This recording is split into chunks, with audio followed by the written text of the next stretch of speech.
This video is brought to you by Game Maker, the free, fast, and easy-to-use 2D game engine that helps power modern classics like Undertale, Hotline Miami, and Hyper Light Drifter. Starter templates, official asset bundles, and a wealth of tutorials are available to help bring your ideas to life. And you can export and share your game for free on all non-console platforms. But you don't have to take my word for it, I'm just some jerk. We have an actual bona fide Game Maker on hand. Oh shit, that's me. Yes, I've been using Game Maker for a long time. It's probably the most powerful and easiest to use engine for making 2D games out there, suitable for both amateurs and hardcore coders, and with all the Steam and console integration stuff for when you're ready to start monetizing your hobbies. I'm using it for my upcoming smash hit game, Starstruck Vagabond, which I assume will be a smash hit because Game Maker's that bloody great. Head on over to the Game Maker link in the description to begin your game development journey today. And now here's us, baby. Hey everybody, welcome to it wouldn't be a stream without some technical issues. Thanks for sticking with us, thanks for sticking around. I'm here, we're gonna play some Elden Ring, we're gonna goof and spoof. I'm here with Marty Sleva and Darren Mooney. Yay!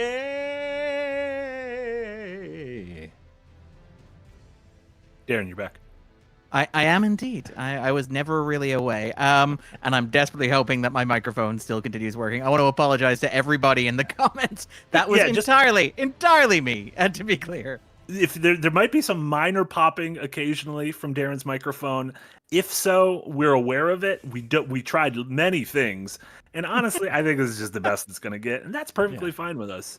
And Darren, when you said I was popping, by the way, this isn't what you meant. Yeah, just popping. Yeah. Darren is so small. Hold on, I will embiggen Darren. There we go. Okay, all right. Are you gonna keep him over the gameplay? Super. Just in the corner. Yeah. Darren, sorry, the reason I am so small is because I am far away from the microphone, because that was one of like 20 fixes we attempted. Sure. Can I go to the back of the room and shout into the microphone? Will that make the sound quality better? Exactly. The answer is yes, slightly. There we go. Okay. All right, we are back in Elden Ring. We're gonna try some fire giant shenanigans while we goof and spoof and talk about nonsense. And right at the bat, Darren, we have so many super chats already asking your opinion on things. First off, Jokopo with a $2 dono. Thank you so much, Jokopo. Says, which of my favorite fruits are you going to ruin today? I apologize for last week. Darren, what's your favorite fruit? What's your favorite fruit? Sub question. What do you think is the most fuckable fruit? Because that's what we talked about last week. Favorite fruit and then most fuckable fruit.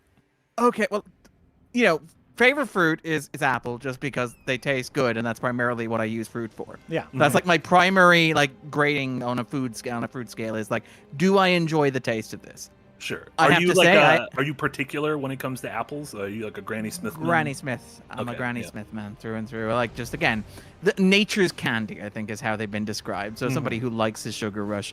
As for fuckable, I haven't really put a lot of thought into it. I'm going to defer to the experts here. I'm going to say peaches, I guess. Because of just primarily based on Call Me by Your Name. Yeah, it's one of the things where I don't know the answer. I'm going to trust movies were accurate when they inform me. Yeah. The things we learn from movies. Yeah. Luca Guadagnino would never lie to us. Yeah. There you go. Look at that. We're answering the tough questions. And then Quintuple A with a $10 dono right off the bat. Thank you so much, Quintuple. Darren, what will it take for you to play First Class Trouble? It would be fun to see the most trusted member of the team at Second Wind, you, versus the least trusted member of the team at Second Wind, Nick.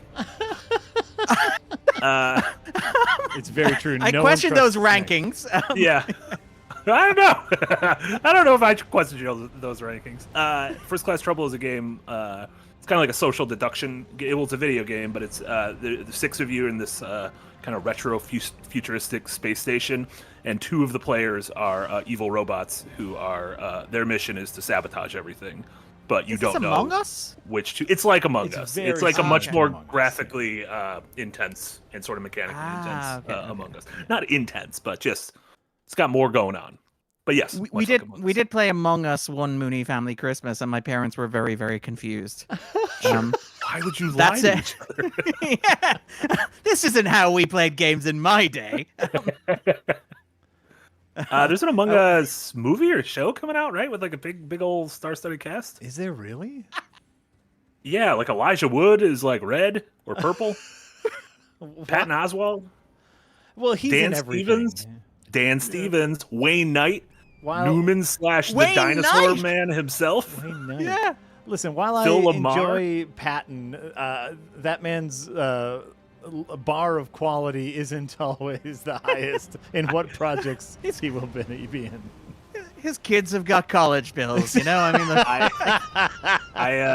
I was watching. There's I think it was an Apple Plus show called Manhunt about the hunt for John Wilkes Booth. Yeah. After the assassination of Abraham Lincoln, and in just the second episode, like Patton Oswalt shows up as like fucking like the Attorney General or something, like trying to find. And I'm like, you shouldn't be in period pieces. You very much just seem like a dude of now.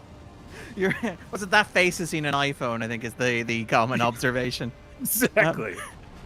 Yeah, my dad has strong Apple opinions. My dad is pro sugar, which I know we're going to talk about later on. He's ambivalent on Manhunt. He's apparently not entirely on board. It doesn't have the dad seal of approval. Oh. It didn't. It was fine. It nothing sort of pushed it over the edge though.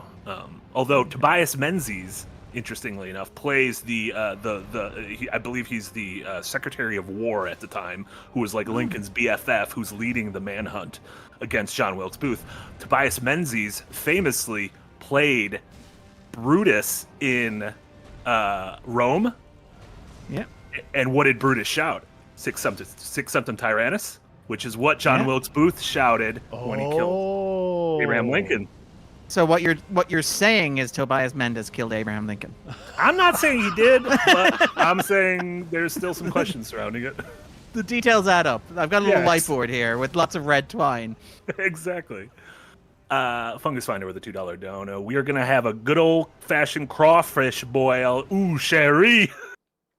Mon ami. What's your Jared? What's your opinion on Gambit and the Cajun folks in general? We talked about that last week as well. I love the idea of just Cajun like as a culture. What is your opinion on Cajun culture? And I'm like, I just want you to catch up on stuff. Like, we know what Jack and I think about it because we spent quite a bit of time, I think, trying to do a Foghorn Leghorn impression that turned into Gambit. Yeah, that's exactly what happened. Ma chérie. Yeah, Gambit is a fascinating character. I don't know if he's representative of Cajun culture. I don't know if, you go to Louisiana and there are pictures of Gambit hanging in windows as like a cultural icon, to be fair. Maybe he's been embraced. Speedy Gonzalez, I believe, has been embraced in certain parts of Mexico, as far as I'm aware. So maybe Gambit is waiting to be reclaimed in Louisiana. But he's such a fascinating concept of a character. Originally meant to be the third Summers brother, wasn't that it? He was originally meant to be Cyclops' other brother. Oh, really? Big twist that Claremont had planned. There was this thing for years who was going to be the third brother. Turned out to be Vulcan, I think, when Ed Brubaker wrote it. But the hints were pointing strangely towards Cyclops having a Cajun thief, questionable French accent brother going on there as well. Nurture versus nature, right? Yeah. He's got like I guess him, Havoc, and Cyclops have similar things where they like expunge energy from some orifice. Kinetic bullshit. Sure. Yeah. I do love that this implies that there's a secret Summers brother who just like bends over and drops his pants, and then the universe explodes. I mean, that's kind of Havoc. Let's be honest. Sure, it comes out of my abdomen. It comes out of wherever it needs to come out of. You know what I'm saying? Yeah.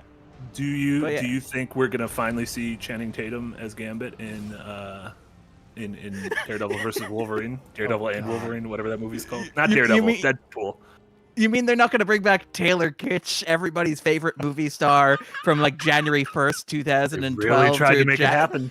Through June 30th, 2012. They really tried. Yeah. They really tried. They really tried. They sent that man to Mars. He was a Civil War dude, and he's like, what am I doing on Mars now? He was the fourth lead in a season of True Detective with like Rachel McAdams, Vince Vaughn, and Colin Farrell. Like there was a real concerted. Sorry. Also, let me say, you sneaking in a little, I guess I don't want to spoil your upcoming video, but you sneaking in a little bit of that season of True Detective in your video, that was not about True Detective whatsoever. Very good. I was a big fan of that. That's a little tease for next week. completely gratuitous reference. I mean, that is the secret. Is that the reason you wanted to learn to edit videos so that you could be like, well, I could put this in here and no one could tell me no because I'm editing this. That's it, exactly. I would keep suggesting in my audio tracks and scripts to like Omar, to Jesse, to Matt to be like, you know what, this video really needs some True Detective season 2. Mm-hmm. And I'd always, initially I get no, and then they just start ignoring it. And I'm like, nobody can ignore it now. Yeah, no, it's already there. It's locked. It's locked in. Yeah. George Lucas with 100 bits over in Twitch. Thank you so much, George Lucas. Has Darren played any games since Arkham and The Last of Us? The Amazon show's success has made a lot of folks want to play Fallout. Thing with Fallout is, and again, I defer to you guys as video game guys, it's an RPG, right? Which implies to me that it is a massive time sink. It is something that you commit to. You build a character and a mythos and a world, and I do not have the time to do that. Yeah. I'm very fun. I like a good linear game where it's like, there's my objective. Right? Spider-Man 2? You played that. I did, and I played that over a weekend. And I remember on the internet people being like, this game is too short. And I'm like, this game is the perfect length. Yeah, it blows my mind when people are like, it needs to be 80 hours. And I'm like, don't you have other things you need to do? Yeah. Clean your room, it's like, man. Clean your room. You are not cleaning your room if you're playing that much Spider-Man. But yeah, no, it was like I can clear a weekend in my schedule for Spider-Man. Anything more is asking a bit much, and it was exactly one weekend long. Which is, what more do you want? What more could you ask for? Spending more time Spider-Man. Yeah. I also played Miles Morales, which I think was about a similar length, and I'm reluctant to do the first Spider-Man because I fear that might be longer. But yeah, so a solid weekend, a game I can play in a weekend is about it. I'm playing through The Last of Us, and like every once in a while I will check, I think with you possibly, I'm like, hey, I just met the Nick Offerman character. I gotta be like halfway through the game, and you're like, no, you're about 20%. I just streamed through the entire thing in a replay. My secret is I just put it on the easiest difficulty and just ran through like a complete psychopath. And then I got to The Last of Us Part 2 and I was like, oh, Ellie's gonna be even crazier this time around, let me tell you. That's true. I have learned nothing of the theme of this video game. I'm just like sick kill, and then cutscene about why sick kills are not good. You should not be doing sick kills. I'll take it under advisement, but I like dramatic irony. Yeah, I do like I finished the Fallout show the other night, and I think like pulling from an RPG where they don't necessarily need to recreate the story is one of their biggest strengths. Mm-hmm. Is just like, oh yeah, here's a world that we can just play in and tell a bit of our own story. Obviously, they're pulling hard from certain things, but yeah, it's fun. I feel like we've seen both types of adaptation work really well. Like in the animation front, Arcane with League of Legends and Cyberpunk Edge Runners. I think both work really well because they kind of, Arcane has this story or characters from League of Legends, but it's not like a Last of Us straight like adaptation. And so, yeah, I think if done right, that sort of method can absolutely work well. And I guess, Darren, I mean, you see a similar thing in comic adaptations, right? Of, are you going to adapt like when we got Civil War or when we're ultimately going to get Secret Wars? Like, are you going to adapt something verbatim, or are you going to kind of use it as a pool to do something else in? I mean, we all agree collectively as a culture that Zack Snyder's Watchmen is the best comic book adaptation of all time because it so accurately captures individual panels. Yeah, like there is no controversy there. I mean, again, not that is something that maybe comes up in the video I talk about next week, but yeah, literal adaptation. Mediums do things that are suited to them.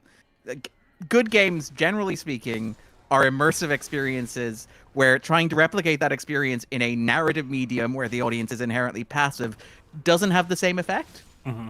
So I think Jack's entirely correct. Like, if you have an RPG and you have a world, and that world is what excites people, then the thing to do is to explore that world. Like, that is the thing that I loved about Fallout, is that it felt like a real world that I was watching original characters move through.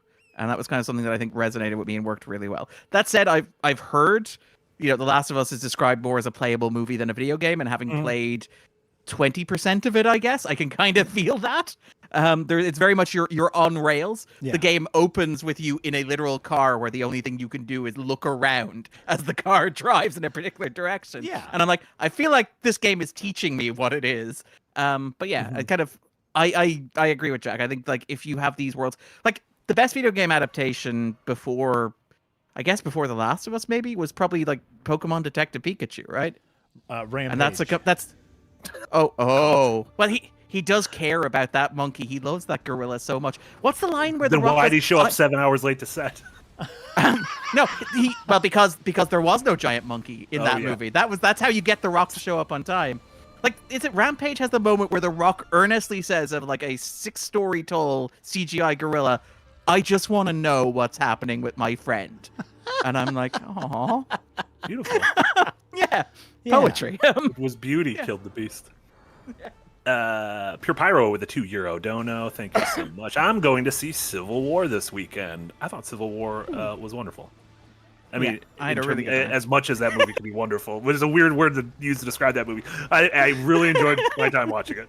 I hooted and hollered the entire time. I was like, Nick Offerman, go!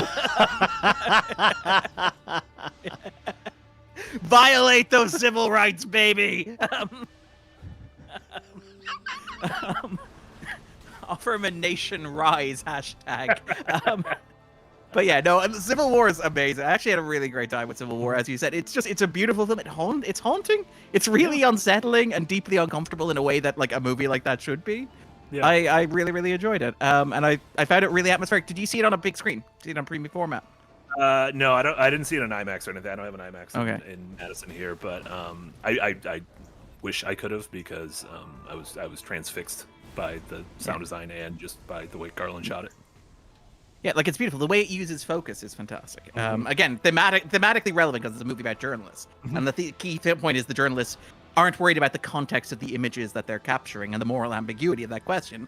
And so, like, I love the way that it is shot in that style, where everything is in shallow focus. When you see characters, the background behind them is constantly blurred. Also, probably a very good way to shoot a movie like that for under $50 million is if you don't have to like have massive scrolling backgrounds. But it is like wonderful and very effective. And that final act, without getting into spoilers, although some of it's in the trailer, is one of the most visceral things I have seen on the cinema screen in a very long time. And I love Dune Part 2, you know?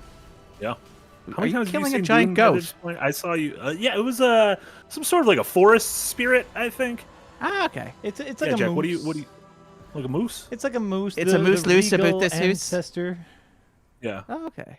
Right. The funny thing about this game is when most people play it, it is incredibly stressful. You need to really pay attention. You die several times to every boss, and it's really just like a triumph of perseverance. And Jack has played this so much that it is just his like comfort food. Yeah, Jack is just like one hand on the controller, other hand like zipping Gatorade. It's like this game is quite literally my comfort food. Like when I feel very stressed out in life, I go back to playing these the FromSoft games because even though they're very difficult, I know I can get through them. A little bit of gameplay as metaphor, which there you go. I like the therapy. Gameplay is therapy. Yeah, it's like absolutely. Yeah. What do you do when you die? You pick yourself back up again. You hit that resave button. Absolutely. Yeah. See, there you go. What is life but a series of saves, Scrumming? Oh no! Speaking of Fallout, hachi. No, I picked up New Vegas last night just because I got done with the show, and it's like, now I want to play a little Fallout. This is great. Yeah. I want to blow people's heads off. Yeah. No, I am very tempted. It looks very cool. It just looks like I would lose all of my time to it. 100% all of your time. Yes. Yeah. I feel like if I'm going to recommend you a game, I'm going to make sure it's something that's like 3 hours long. Yeah. I'm going to give you a nice 3-hour game. like Firewatch. Exactly. It's like a beautiful 4-hour game. Yeah. Great voice acting. That man from Mad Men. Mad Men. Yeah. The Madman. John Hamm, Richard Slately. Yeah. John Slattery No. or the guy, John Hamm.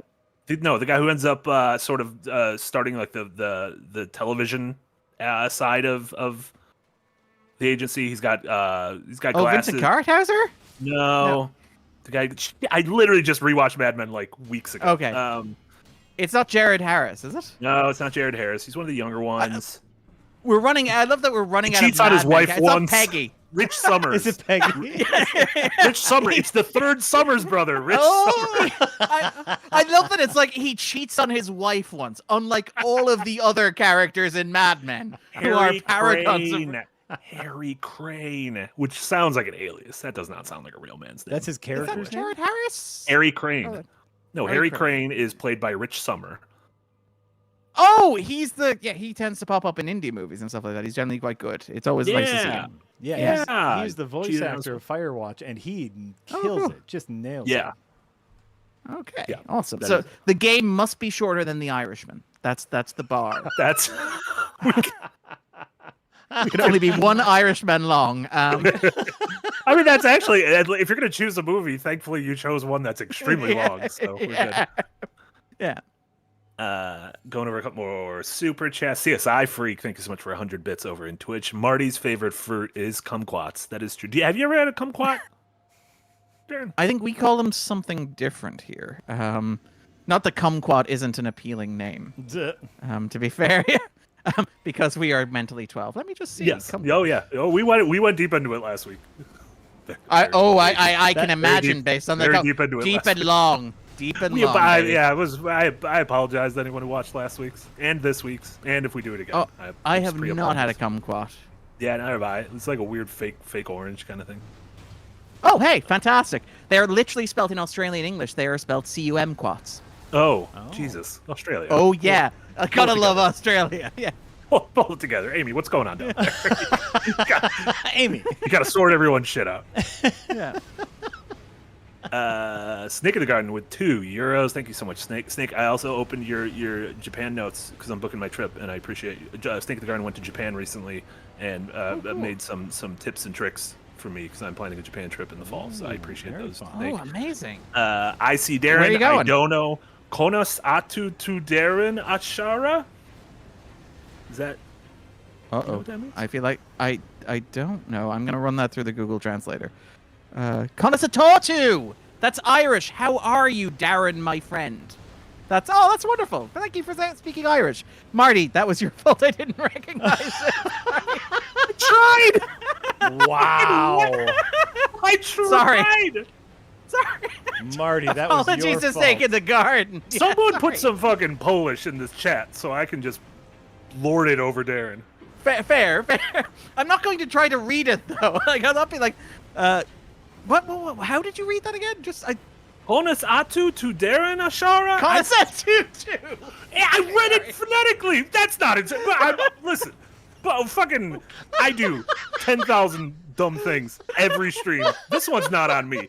There's a message in another language, and Snake in the Garden put €2 and wrote me some really nice tips for Japan, including how to get sweet cards. And I was like, I'm going to try to read this because I'm going to try to learn. And I failed, and the lesson is never try. 100% the lesson. You are correct. Not doing a big racism. That wasn't racism. That was me trying. Whoa! Nobody said a racist. Too much TV called me a racist. Darren, the TV called me a racist. What do I do? I love that we began this chat with like, which is the most fuckable fruit, and now we're in is Marty racist? By the way, Marty, you might have just said the most boomer thing imaginable, which is the TV just called me racist. Now we know how the January 6th protesters started. Well, the TV called me racist, so I had to storm the Capitol. I don't know. I was just there fucking a kumquat. It was fine. And then the TV called me racist.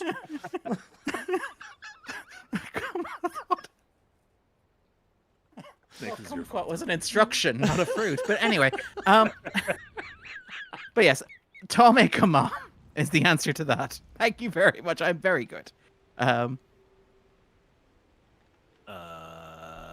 Perfect. The end. Look at you. You got in a little grave. Where a little coffin? Where is this? You in classic FromSoft fashion, you hop into a coffin and it transports you up a magical waterfall after a boss encounter, and you would have no idea that you were supposed to get in this coffin. It's only if you happen to stumble across this coffin do you realize you're supposed to get inside of it. according to Dark Souls 2, I thought the coffin would just change my gender, which is what happens in that game. Right. Yeah. That's what coffins do in that game. In this game, they transport you places. It's weird. Perfect. Just like real It's life. like a grave design floor. Yeah. Perfect. SPS Guru with a €5 dono. Thank you so much. Have any of you watched the Resident Alien TV show? And if so, what is your opinion of it? I'm not. I have familiar not. with Resident Alien. Alan Tudyk is in it, Alan Tudyk and is it's in about an alien. Yeah, who's posing as a human being. I think it's in No. Nevada because it's Area 51. I have not seen it. I'm not going to pretend to. I've seen ads for it, but there is too much television. There is too much television. There is too much so media. much television. There is so much. There's too much Yeah. everything. It doesn't stop. Have you watched any of the Sympathizer? I've watched all of the Sympathizer. Oh, Yeah, that's right. I got all the screeners. I got all. It's very good. I really loved it. Had a tremendous time with it. Again, another show. It's weird to say I enjoyed, given how it ends, but it's a remarkable piece of work. Downey is incredible in it as well. It's Remember so good to have he's Downey an back. Yeah. remember how he was an actor? Remember he had like 2 Oscar nominations before he Yeah. won for Oppenheimer. Yeah. And now he's going to win an Oscar and an Emmy in the same year, which is kind of incredible as well. Could he EGOT? So he needs a Grammy and a Tony. I think he could do a Tony. You can do a Tony. And I would- Grammy might be a little tough. Just do a spoken word album. Do a Shatner. Like, Downey, take a residency in Las Vegas. Go on stage and smoke a cigarette. You know. I mean, people would absolutely show up to that. Get him in the orb. Put him in the orb in Vegas. Put him in the Let him do orb. Get him in the orb. Darren, if you could watch one movie on the orb, what would you? You go orb out. Wait, is there an inside to the orb or only an outside of the orb? Oh, dude, the inside is like a 360-degree. Have you? So U2 is doing a residency at the Orb, and I do not. Sorry, Darren, I don't care about U2, but the U2 thing looks fucking phenomenal. Like the just the visuals of it look like completely out of this world. Yeah, I think in terms of, I guess maybe something like a 1950s Western that was actually shot for. Oh, Like Abel some- Gance's Napoleon. Yeah, that was shot in wide or Oh, like that'd be Super Scope. good. But like, is it like Abel Gance's Napoleon, which is getting remastered this year at Cannes, which is designed to be shown on 3 screens simultaneously in 1927, which I love. Like, you're making movies in 1927, and you're like, this movie is so big, it needs to be projected on 3 screens simultaneously, and you're like, there is no way that this movie is going to survive 10 years, let alone 100. Yeah. 100, yeah. Yeah, that would be good. Yeah, Darren Aronofsky also did he made like a movie just for the Orb, like a nature documentary, I think, or something. Yeah. Some planet Earthy thing, which that'd be neat. Orb. I should have called it The Whale and just added that to its filmography. Yeah, right. Whenever anyone asks about Darren Aronofsky's The Whale, it's like, yeah, you mean the nature documentary, the Orb, Yeah, that the old whale. well-received piece of art, yeah. Darren, I'm sad to say the crackling has gotten worse. Oh, shit. Oh shit. Oh shit. I didn't want it to make you feel bad, but I just noticed in that sentence specifically, the crackling got worse. The crackling has gotten Okay. worse. Yes. We'll talk again. Maybe it's like you gotta. When my phones start going kaput, I need to when I charge it, the cord needs to be at a specific angle, and I know that's when things are going bad. So maybe like a cord needs to be at an angle. Whatever you're doing at the beginning of the pod, I thought was great. Okay. I think he's just leaving. He just doesn't want to be here anymore. Which was nothing, by the way. I love that it was like that thing you were doing at the start, which was nothing. Was Yeah. Great. How about the thing I did later, which was also nothing, less good. Yeah. Yeah. Okay. So Less good. I'm gonna try and reconnect this in real time, so you guys continue talking. I'm gonna Okay. fumble a little bit. The camera may move a little bit. Two seconds. Perfect. George Lucas with 100 bits says, Mr. Ticketron here in Twitch chat asks, do you think Dark Souls could work as a silent film? Jack, do you think a Dark Souls adaptation could work in movie form? I think if what we've seen with Fallout, right, is and what we've been talking about, which is just someone just take the world that is established and tell your own dang story, oh sure, take some cues from the game, take some whatever, but just go do your own thing. I think Dark Souls could. That was probably one of the reasons why I was on the side of disappointed as far as the Green Knight is concerned, because it had very Dark Soulsy vibes. Sure, yeah. And it wasn't as Dark Soulsy as I would have liked, but Yeah. No, there's 100%. You know, give it to Eggers. Fucking give Yeah. Eggers a Dark Souls movie, and I'm Can you there. imagine little Eggers there? That'd be good. A little Eggers in the lands between. A little Eggers Yeah. in the in Orlando. Fuck yeah. He's doing his next movie is Nosferatu, Yes. and he said that Joy, right? With Anya yeah, with Taylor-Joy. Anya Taylor-Joy, yeah. Who, let me tell you, just picking just the right movies. Every movie she picks, I'm like, this is a good choice. You're working with the right people, Yeah. except for New Mutants, but we could forget that. That's fine. That was part of her awkward phase where she was, you know, taking money. I also like to think every time someone stars in a non-MCU movie, they think they're starring in an MCU movie. Like, I think Madam Web, everyone involved was like, oh, we get to work with, like, Tom Holland, and we'll be in, like, the next Avengers movie, so there you go. And they're like, oh, yeah, sure. Yeah, absolutely. Just be in our Yeah, you'll movie. be It's Spider-Man adjacent, yes. It's fine. You get to hear about the birth of Spider-Man tangentially in the movie. It's like all the producers are like, yes, Madam Web is a Spider-Man character. Yeah, correct. Yeah. That is a true statement. Yeah. Have you heard any scuttlebutt Spider-Man. about? Oh, go ahead, Darren. No, go ahead there. Sorry, I was just going to make the point that, I mean, Spider-Man is technically in Madam Web, right? In that he's in a character who's in Madam Web, right?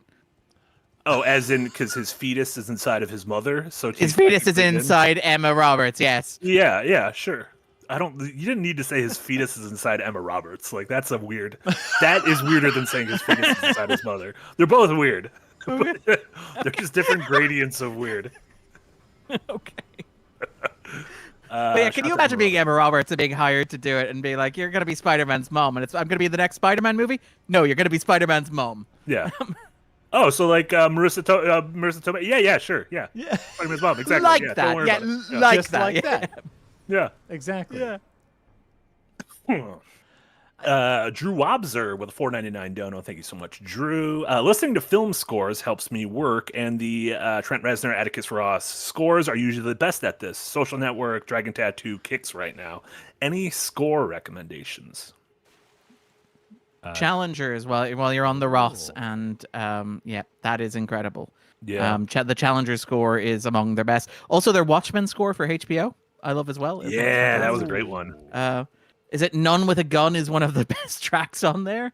That's a good one. And then I've also been listening to the soundtrack for Bottoms, actually, which has kind of a nice 80s retro vibe to it. In terms of recent soundtracks of all things. I like that one too. Yeah, I'm trying to think. I liked the Ryuichi Sakamoto score for Merry Christmas, Mr. Lawrence. That was one my dad really liked as a kid, and it was one I grew up listening to. But that's like one of my favorite kind of electronic ambient music scores ever. It's also great. Listen, if David Bowie pops up in your movie's great. Doesn't matter what it is. Doesn't matter what it is. Movie's great. Pops up in Prestige. Yeah, it's Tony. great. Pops up in Firewalk with Me. Great. Everybody knows that Tony Scott's best movie is The Hunger, right? Exactly. He pops up. Unquestionably. Perfect. Thank you. Yeah. Thank you, sir. Here's a real basic answer, but Tron 2. Yeah, that's a good one. Yes, that is a phenomenal score. Have they said if Daft Punk's coming back for Tron Ares? Daft Punk is Daft Punk have defunct. broken up. Yeah. Yeah. They made a whole stink about not being a band anymore, which All right, you think that's ever stopped? The fucking D-Generation X broke up during the Attitude Era, and then you know who came back later on? D-Generation X. So people can mend bridges, mend fences, build bridges. I do love the idea of like them coming back for the Jared Leto Tron movie, like Jeff, because the quote from Jeff Bridges, "I'm very anxious to work with Jared Leto," which is a very interesting choice of words. Not Anxious. Excited, anxious. yes. Oh, so what you're saying is 30 Seconds to Mars are going to provide the score for Yeah. Tron Ares. Yeah, perfect. That movie's going to be bad. I rewatched all of Villeneuve's movies in the lead up to Dune 2. Yeah. And man, I do not like Jared Leto in Blade Runner. Like that is, I'm like, what are you doing here? Little freak. It works. It works because of the vibe. Like he is playing a creepy freak. man. He is a creepy man, and he's playing a creepy character. So I'm there for the vibe. I don't know if that's a strong point for it. Yeah. Or for him as a person, but he is. I think in general, he is a bad actor. I think. He's an actor who is always trying, is the thing, and Yes. he's sweating. He reminds me a lot of DiCaprio, except I think DiCaprio is far more talented. But there's that take me seriously. It's that I was a young, handsome teen star in the '90s, and I kind of resent the fact that my fan base is teen girls, and I'm very anxious and insecure about that. So like Leto jumps onto Requiem for a Dream, which I do think Leto is phenomenal in Requiem for a Dream. I know it's a bad take now, but I really do think he's great. No, I think he's great in the movie. Yeah. But as you say, that leads to things like Morbius. That leads to, even something like Lord of War, where he's giving a supporting performance to Nicolas Cage. And you're like, somebody in this movie needs to calm down. And it's not Nicolas Cage. That's a problem with your movie and your performance. Yeah. There you go. Jared Leto. I just wanted to focus on this lovely set dressing in one of the best boss arenas. That is the husk of a dead god, and I love it. There's like a mutated fishtail, and it's just a beautiful. That's thing. incredible. Isn't that beautiful? Yeah, little guy. Isn't that beautiful? Now imagine if that was in David Lowery's Elden Ring, the film. Oh wait, who's I David? love that you've gone from. that's I the love Green that Knight. you've gone from Robert Eggers to David Lowery. He did the Green Knight. I think He did. just give him a Dark Souls movie. I think he could do it. I thought the Green Knight was delightful. I love the Green Knight. Okay, David Lowery as a director, great. Like, I'm with you. I just think the movie was very boring. I think for a movie with such a spectacular premise and interesting ideas, I was yawning all the way through the gorgeous visuals and great acting. How do you feel about Ghost Story, the movie in which Rooney Mara eats a slice of pie for an entire scene? She eats the whole pie. Yeah, she's sad because her husband died. She's sad. And she just sits down with an entire pie and eats it. But eats it in real time. I've been sad before and I've eaten a pie. I can relate to this, like me. Marty says, for all 5 minutes of the scene. She's just like me. And look, she's going in for the corner crust. That's a good Just move. like me.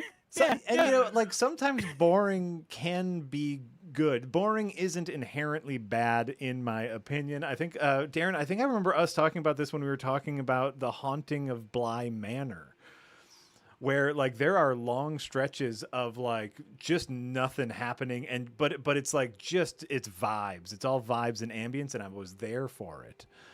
But not for the Green Knight, even though the vibes were good. Isn't that the Andrei Tarkovsky quote where like there's a threshold of boredom that you aspire to as a filmmaker? Ooh. It's like if you can break through that threshold of boredom, what you end up is circling back around to a more intense form of interest. And Tarkovsky's entire method as a Russian Soviet filmmaker is to get you, the audience, across that boundary from boring to super interesting. It's like tantric filmmaking. It's like there's a point at which this becomes boring, but if you keep going long enough, it becomes interesting again. I am so here for that. I think we need more tantric filmmaking. That's all we need. That's all we need. I think that's exactly how Tarkovsky described it, to be fair. That was his pitch. Guys, hear me out. Darren, I'm So what is Elden Ring, by the way? Your thing got crackly again. It was so good when you were talking about Jared Leto. It was so good when you were talking about Jared Leto. Like, you sounded perfect when talking about Jared Leto. And then as soon as you started talking about Stalker's own Tarkovsky, everything broke. I love that you imply as if Stalker is a franchise that has its own brand recognition outside of its Yeah, creators. there's a video game coming out later this year on Stalker. People love the Stalker. That's gonna be your next game. You're gonna have to play Stalker. No, you don't play Stalker. While Absolutely watching not. Stalker. Absolutely don't play Stalker.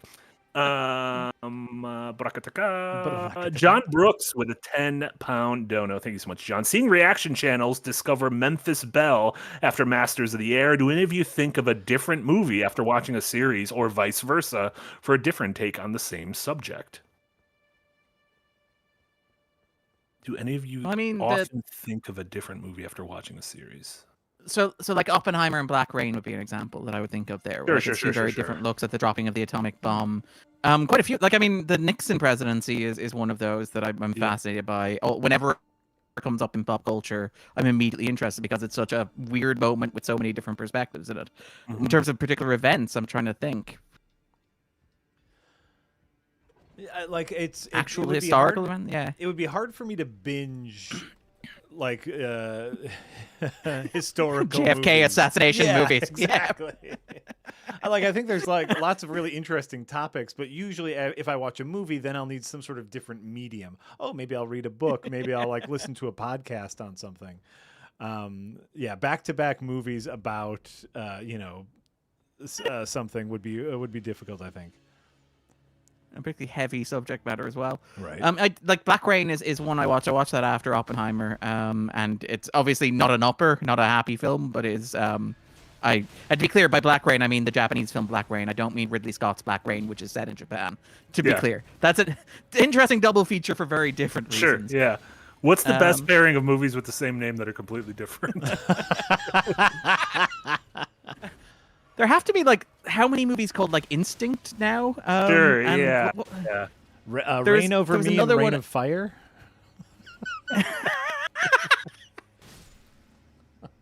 There was one recently. There was another Requiem or something. There was one where there was a movie announced recently. It's a horror movie and it has the most generic name. It's like Reboot or Reload or something. I mean, it's like there are 20 movies. movies. We're run out of names. Well, I mean, we're Yahtzee like makes super- fun of games for having bad names, and I'm like, my dude, we're running out of names here. There's only so many words. We just keep the more shit people make, the less names there are to choose from. But there are 3 movies called Halloween in the same franchise. Like, Yeah, that makes things just confusing. put a Roman numeral. Yeah. Yeah. Also, the last movie in any franchise has to have the word "ends" at the end of it. I like that. Halloween ends. It's just we're done. Rise of Skywalker should have just been until called we Star reboot it Wars for- Ends. Until we reboot it for television, to be fair. I want to Very shout out, soon, is yeah. it too much TV there for pointing out Serenity. Serenity is a great double feature of movies. Oh of the my same- God, Serenity and Serenity. Yeah. I'm gonna be honest. Yeah. I like the non-Joss Whedon Serenity much better because Oh. that was a trip. in the We could theater. watch Absolute Crash trip. and Crash. Crash and Crash. One. Oh, there we go. Yeah. There's one significantly superior Crash. Yeah. And we'll give you a hint. It involves fucking in cars. You ever I mean, look at doesn't the bad one also involve? Oh, it probably Yeah, also I guess. doesn't. Ludacris is only in the bad one. Ludicrous. It's like the inverse Fast and Furious situation. Yeah. Exactly. Because the Fast and Furious, the more ludicrous, the better the movie is. Yeah. It is insane to me that there was a time where Ludacris was like, is this rapper going to get an Oscar nomination? And now he's just like, I make Fast and Furious movies. That's what I do. Yeah. Good for him. Yeah. What was I was looking up after finishing Shogun, the actress who plays Mariko. I was like, what else has she been in if I've seen anything? And I know she was in Monarch recently. She was in Fast 9, and I just don't remember any of Fast 9. And I was like, I have no idea who she played in Fast 9. I don't even know if that movie was called Fast 9. About to say, Marty, that's because there is no Fast 9. You think you mean F9, the Fast Saga. I don't know what I mean because I've seen all these movies, and they've just all been memory old, except for Tokyo Drift, because that one rules. I think like 5 stands out. 5 is the good one of the set. 5 is like a legitimately good action movie and it has the nice climax. Like the thing about Fast X is they replay the climax of Fast 5 at the start of the movie and you're like, this is just dooming your own movie. You're reminding me of what a good Fast and Furious movie looks like before you show me a bad Fast and Furious movie. This does not behove you, sir. Shout out to Fast 10 2 is coming soon, right? Fast 10 Yeah, 2? Well, the last one it's ended on a it's cliffhanger. It's Fast X Part 2, I think. It's not Fast Yeah. 11. Hey, Final Fantasy pulled that shit like 20 years ago. There was Final Is this Fantasy one going to X. be like a costume-based musical? That'd be great. That was my preferred Final Fantasy X, by the way. Yeah. Is you played dress up to change your classes.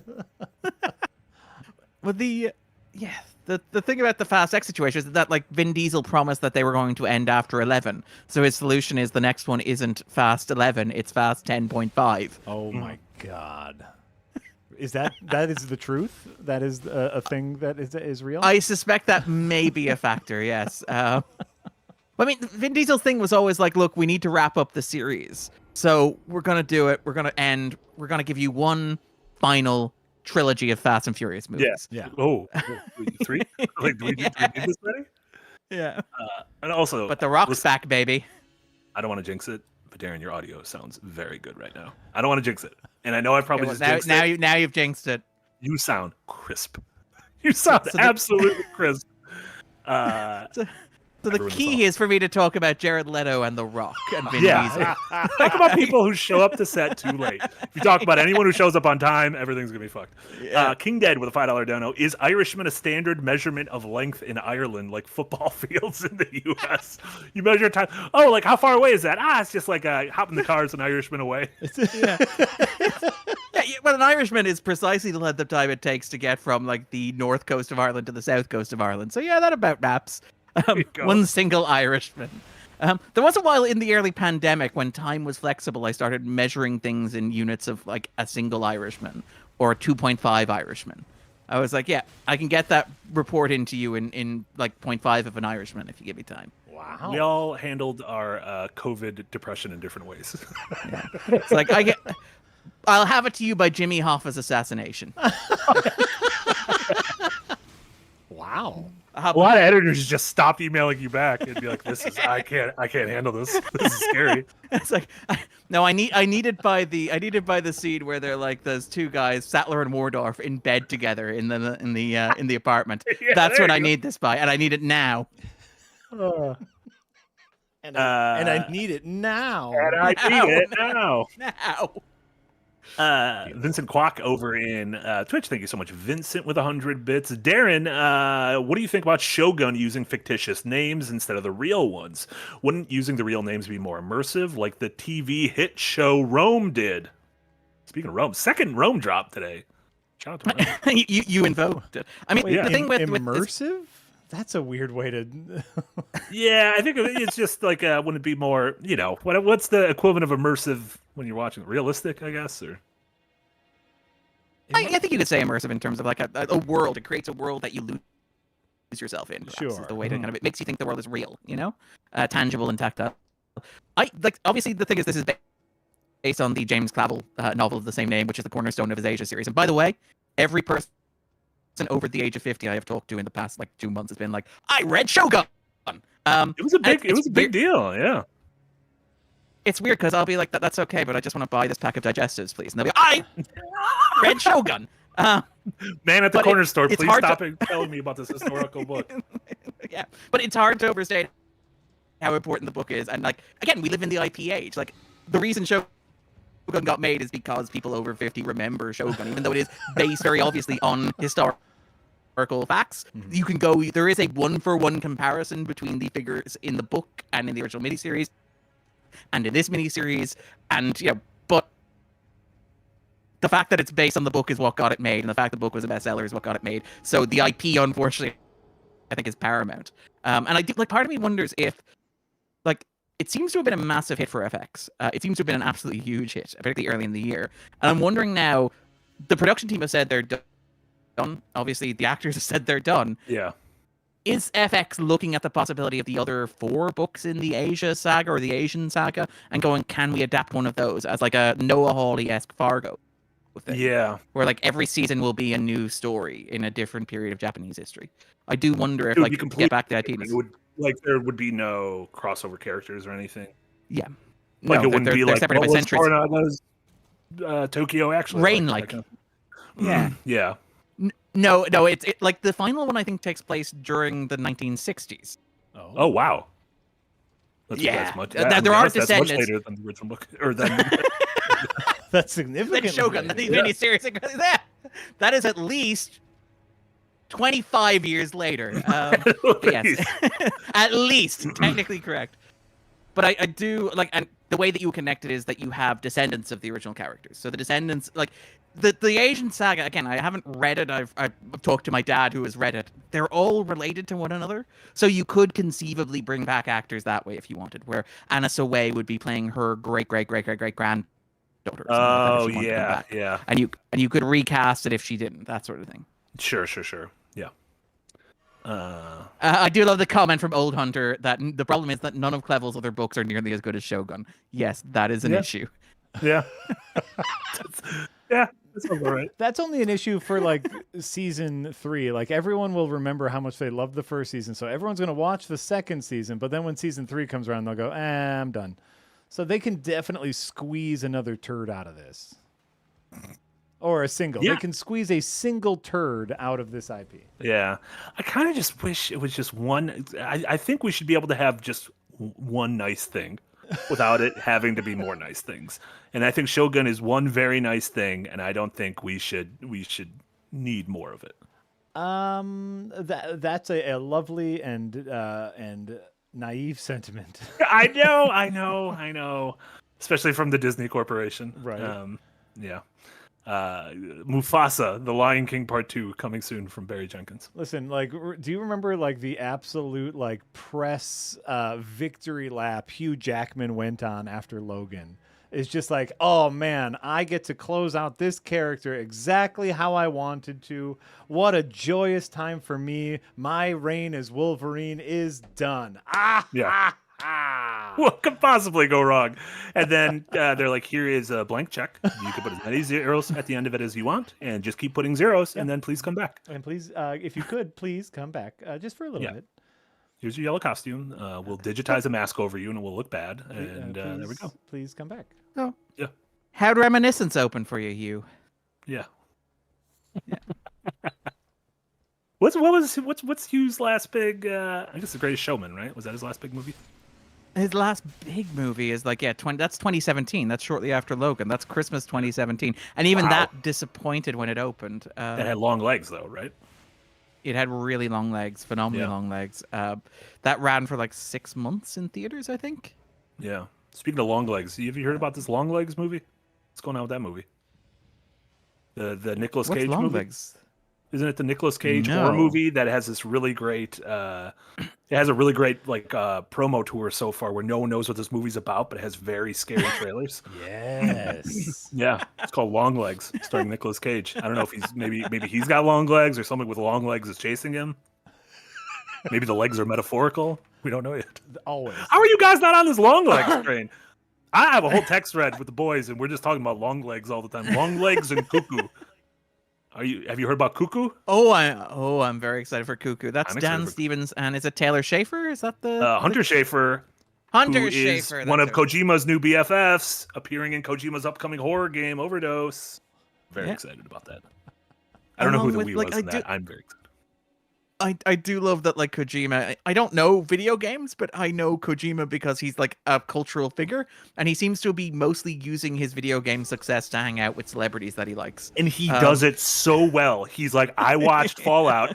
I thought Ella, because of Ella, was that her name? Lucy. Yeah. She's great. And then 2 days later, there's a picture of the two of them hanging out. I'm like, how did this happen? This happened. Good, you know what? And good for him. But just how does it happen in 2 days? Was it like, I thought she's great, someone get her to Tokyo? Or was it like, oh, I'm going to meet her. She's going to be in Tokyo. I should probably watch something and I'll say something nice about it. Yeah. I think so.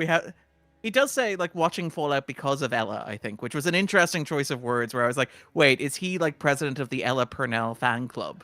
Like, I've been rooting for her ever since the tabloid gossip about her relationship with Brad Pitt. I feel like she really needs to pull through.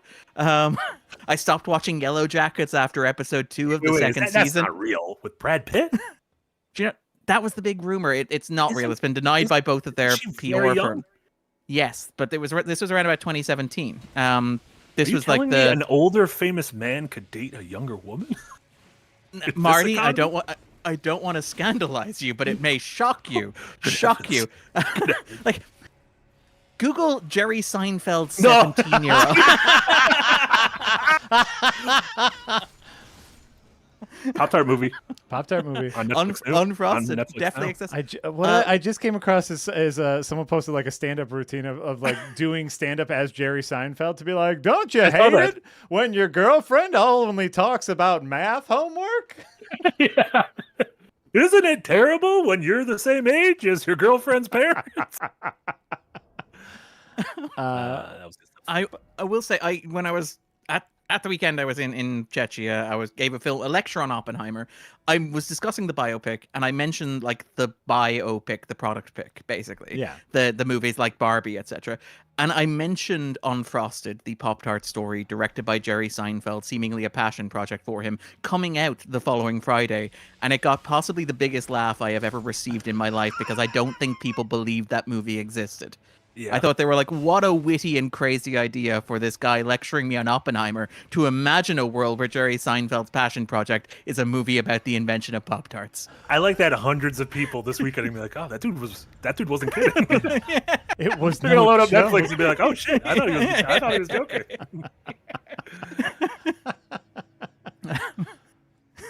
But yeah, I've spent years like on Irish radio. Like on this is validation for me because on Irish radio for the past year and a half, I've been like, oh yeah, and the Jerry Seinfeld Pop-Tarts movie, and they laughed at me, Marty. They laughed at me. That was your Joker moment. So who's laughing now? Kill Robert De Niro. Yeah. Robert De Niro looks over at me and it's like, but they put the tarts in the toaster and you're laughing. You're laughing. You're laughing. And you're laughing. Can we can we just take a moment of appreciating, every once in a while I think it's important to appreciate the internet because it's so often vile and terrible, but every once in a while the internet as a collective just does really good. Just everybody taking a moment to dunk on Jerry Seinfeld being an absolute out of touch old man when it comes to like, oh, you can't say that on television anymore. Meanwhile, his creative partner just got done with an incredible run of Curb. Right.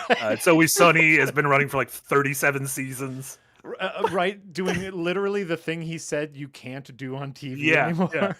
Yeah. But the thing about Seinfeld, and obviously like acknowledging the importance of Seinfeld as a TV show and how formative it is, and not wanting to dunk on Seinfeld for the sake of it or pretend that I never liked it anyway. But like Seinfeld's big creative energy over the past 20 years has been devoted to B-movie and a Pop-Tarts movie. I feel like you don't get to like get up on your high horse about like the importance of artistic expression. Yeah. When people are letting you make a Pop-Tarts movie and B-movie. Hey, yeah, Darren, you are clearly very purposefully not discussing Jerry's most artistic endeavor, which is reminiscing with his comedian friends while they drive around in fancy cars. I actually like that show. I think it's nice. I do like that. I like when people talk. Yeah. By the way, I like it when people talk too. Darren, your mic is absolutely dying. You are. I do apologize.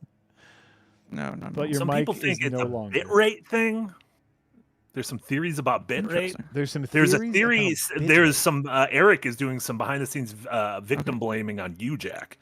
Saying change the region of the Discord call. It will wait, no, I can change the region. You change the region of the Discord call. I was doing victim blaming on you. How does one change the region of a Discord call? This is why Eric is an absolute guru when it comes to these things. We have no idea. I blame. I'm in Wisconsin. Am I going to get arrested if I put it in a different region? Yeah.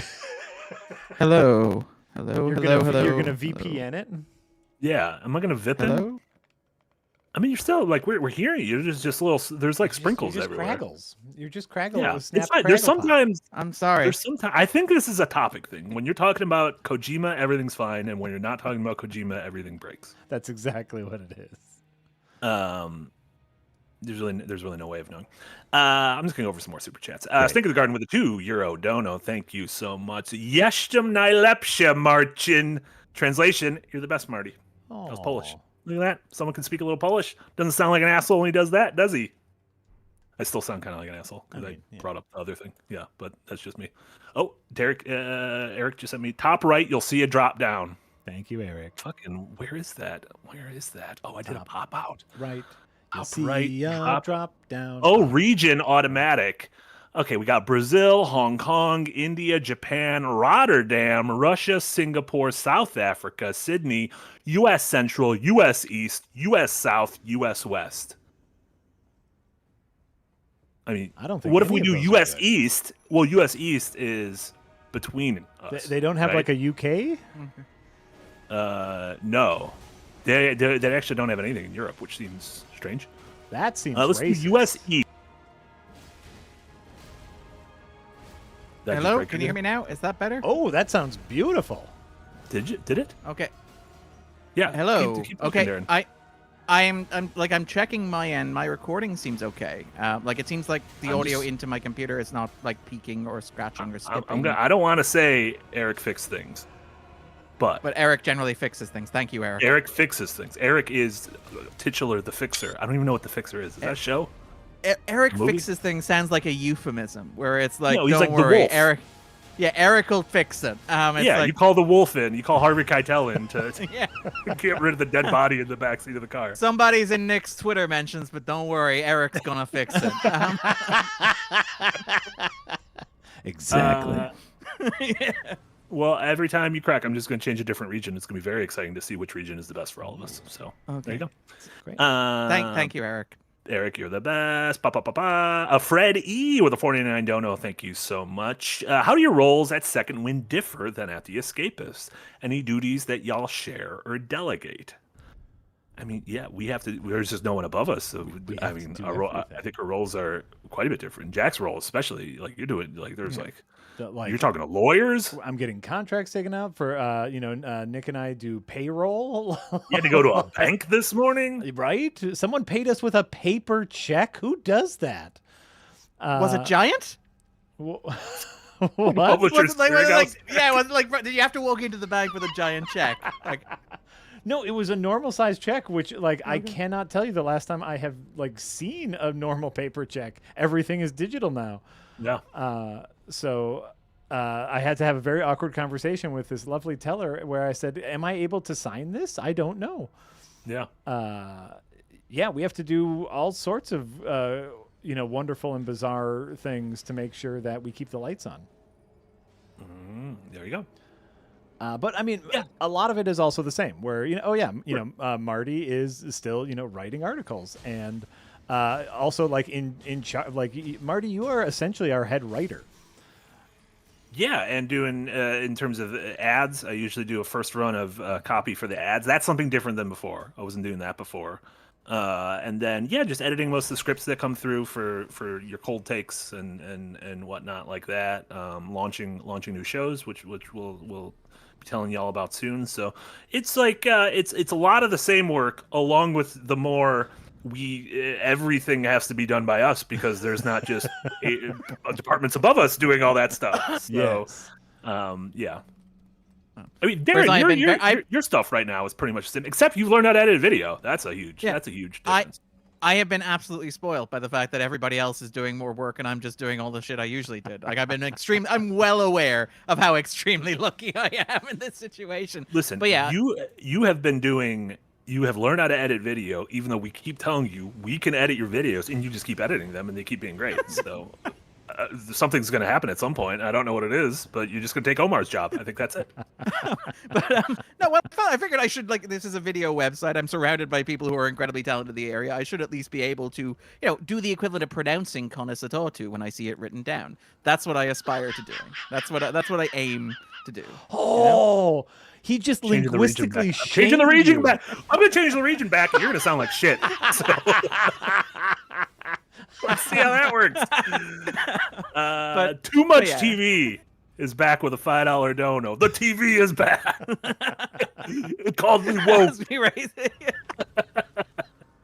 Oh, yeah, that's right. Anya Taylor-Joy was replaced by Lily Rose Depp in Nosferatu. Which I think I'm not that familiar with Lily Rose Depp. She was in. You haven't seen The Walrus, or no? What was it? Hosiers, isn't it? Party Hosiers. What's the Kevin Yoga Smith? Hosers. Yoga Hosers. There we go. Party the voice Hosers of your generation. The voice of my generation. No, I only know her from. What was that thing called with The Weeknd? The Idol. Oh, the. I'm gonna be honest, guys. The Idol wasn't very good. The Idol was not very good. So the show that mysteriously lost its 8th episode, right? The show that wasn't cancelled, but there's now only 7 episodes. Yeah, it was impressive, genuinely impressive.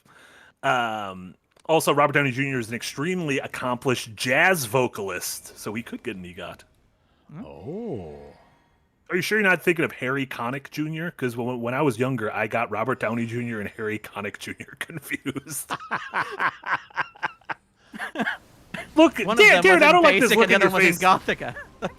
Their names are very like they're very ends with a junior, Harry Connick, Robert Downey. Like it's easy to get confused. Okay. Okay. You sounded exactly like my mom when she's like, "I'm just whatever. Just are we done arguing?" Is this worth the fight that it will involve? Like, is this I have considered the options in front of me, and I feel like acceptance is the better part of valor. That's beautiful. That's beautiful. Yeah. Eric, thank you so much for the dono. Hey guys, we're having an issue. I'm getting reports from YouTube and Twitch that this stream has cheated as the charisma stat is way too high. I got worried for a second that there was an actual report, and then I got to the end of that, and I was like, oh, it was a compliment. Thank you. It was a nice little compliment, Eric. Oh. I did get worried. I was like, fuck, we cheated? We might have cheated. I am not. I am not cheating at the game. I am cheating at the meta game in which Okay. this boss fight, which is you're about to see one of the most badass cutscenes ever. So you fight this giant snake, and then you realize it's the god eating snake, and the god it ate last reveals itself. It's super sick. This fight is a gimmick fight. You're supposed to use this one weapon that you find at the beginning of the arena, but if you're a true Elden Ring player, you fight it with the weapon that you've been using the whole time. You don't use the gimmick. But I am using the weapon because it's way easier. So yeah, that's not. You don't do that thing. That's Casey playing Smash Bros. Without items, cart without items. Exactly. Casey's great 99% of the time. That cart without items is fucking nuts.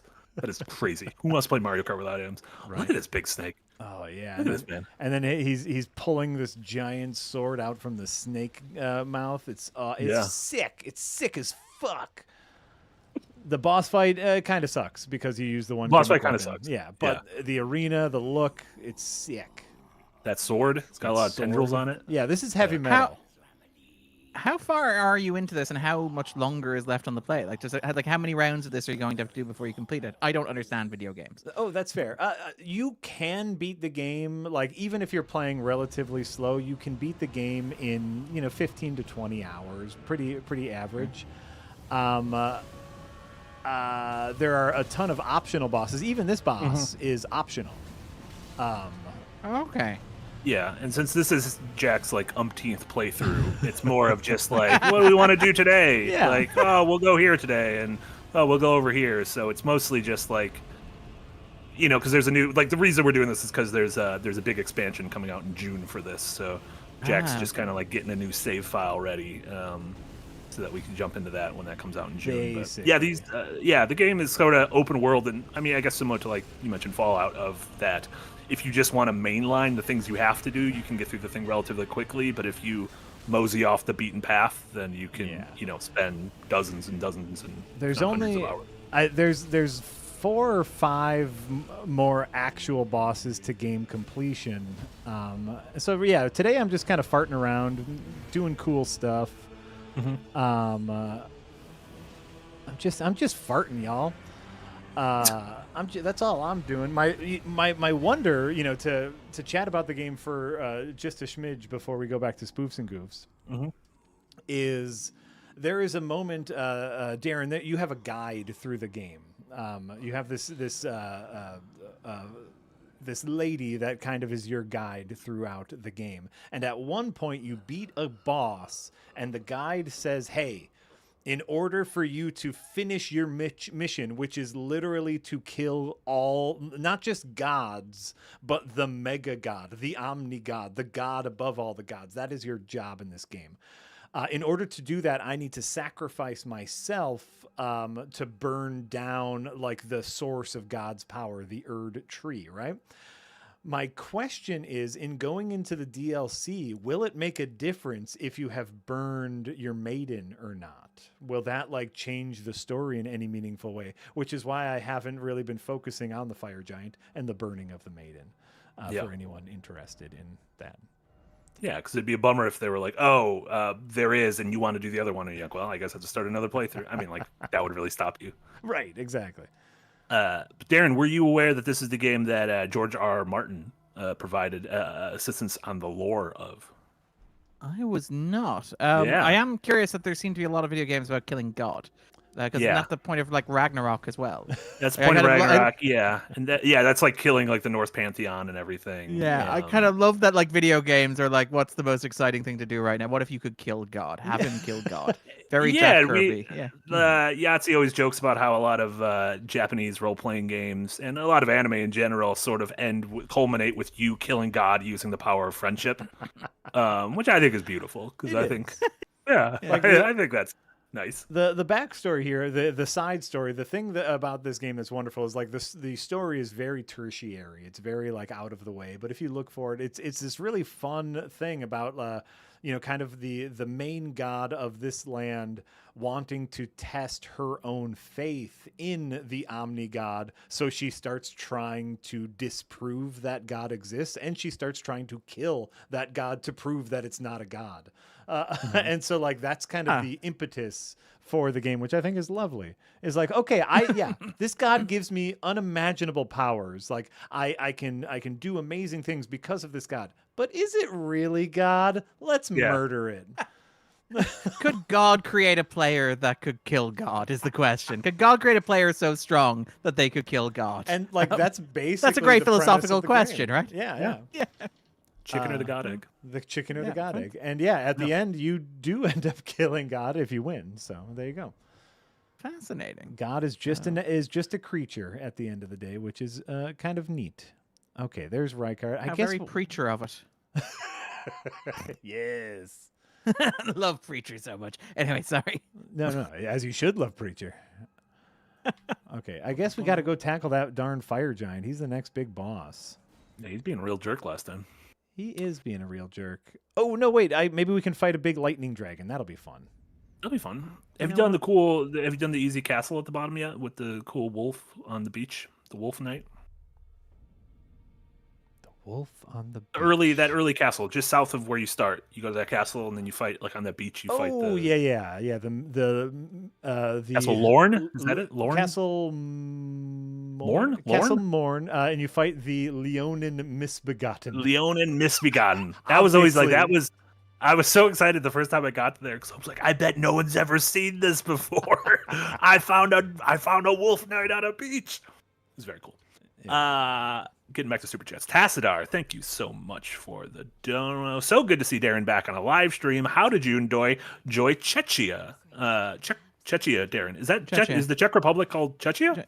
They renamed it. Yes, I believe. I didn't know that. I was being honest. I was a little anxious about that because I didn't know whether or not I should refer to it as the Czech Republic or Czechia. Sure. So I just referred to it as Olomouc, which is the town that I visited. Beautiful, absolutely beautiful, like a beautiful part of the world. Never been before. I got flown into Vienna, which was very, very nice, and then kind of like driven down to Olomouc. It's a film festival that runs every year. It's a documentary film festival. They literally take over the town, which is incredible. Everywhere I went in the town, there was a banner up, there was a theater, there was a lecture, there was like it was a really incredible experience. I actually got to attend a lecture on Saturday morning, so the morning before I was due to give mine, about like the use of fungus in video games, which was just so obviously tied to The Last of Us is the big example there. But even going back to like Mario, like the Mushroom Kingdom and stuff like that, there's this really strong, interesting recurring motif in video games about fungus and how fungus works and what fungus means. So was it like a culture festival? It wasn't just a film festival? It is a documentary and science festival. How they classify. Oh, okay. So that kind of falls under science. Yeah. So they're very broad. They had a fungal strand this year, which I thought was very clever bit of wordplay from them. They had a whole bunch of essays about like the role of fungus in various pop culture, and the only one I was around to see was the video game one, which was very, very cool. And then there was like an example of they had obviously AI post-truth stuff going on as well because it's a documentary festival, and everybody's terrified by what Jennifer did, the Netflix documentary that used AI imagery. In it, which is frankly terrifying. Well, didn't it? Yeah, not only used AI imagery, it like altered someone's appearance to make them look more sinister using AI. Yes. It's like, can you show me what this person would look like if they were guilty? And it's like, that's your job as a documentarian. Like, that's your entire role. If you think they are guilty, you find the picture and you show me. You don't type it into like AI DALL-E or whatever and get to come back. But obviously that was the big fear. But there was, it's on YouTube. There's a wonderful collection of video essays The future ahead will be Weird AF, which is from Cluster Duck, which is a consortium of, I believe, Italian media people just looking at AI art. And I got to attend a talk on that, which was just incredible as well. It was a really wonderful festival, fantastically well organized. Like the staff were incredible, the students were incredible. Just a really great time. And the town itself, the city is lovely. Like I love Eastern Europe; it's beautiful. It's a beautiful part of the world. So no, I was just thrilled to be there, and I kind of hope I didn't embarrass myself and anybody associated with me. That was my one priority. Don't humiliate the people who very kindly invited me to do this. But no, it was a really good trip. That was, and I think people enjoyed. There were people taking notes, and there were questions, and people kind of shook hands at the end. There was a really nice compliment from the mother of the Katerina, who runs the festival, the programmer, who was like, "Thanks to your talk, I understand my daughter more." And I think that was a compliment. Oh, I hope that was a compliment, which is that really is 100% a compliment. Yeah. Yeah, No, yeah. I know. But no. When you So said that the was mother of, I thought you were going to say the mother of the atomic bomb. 'Cause you were talking about Oppenheimer. I was like, great. Yeah, Kitty Oppenheimer was right there, and she was like, "I disagree with some of your takes, but I like your moxie." And I thanks for don't not talking believe about there- the Florence Pugh sex scenes. Appreciate it. Did you have to include several slides from that sequence? Did you have to read Bhagavad Gita? I don't believe Jerry Seinfeld is making a Pop-Tarts movie.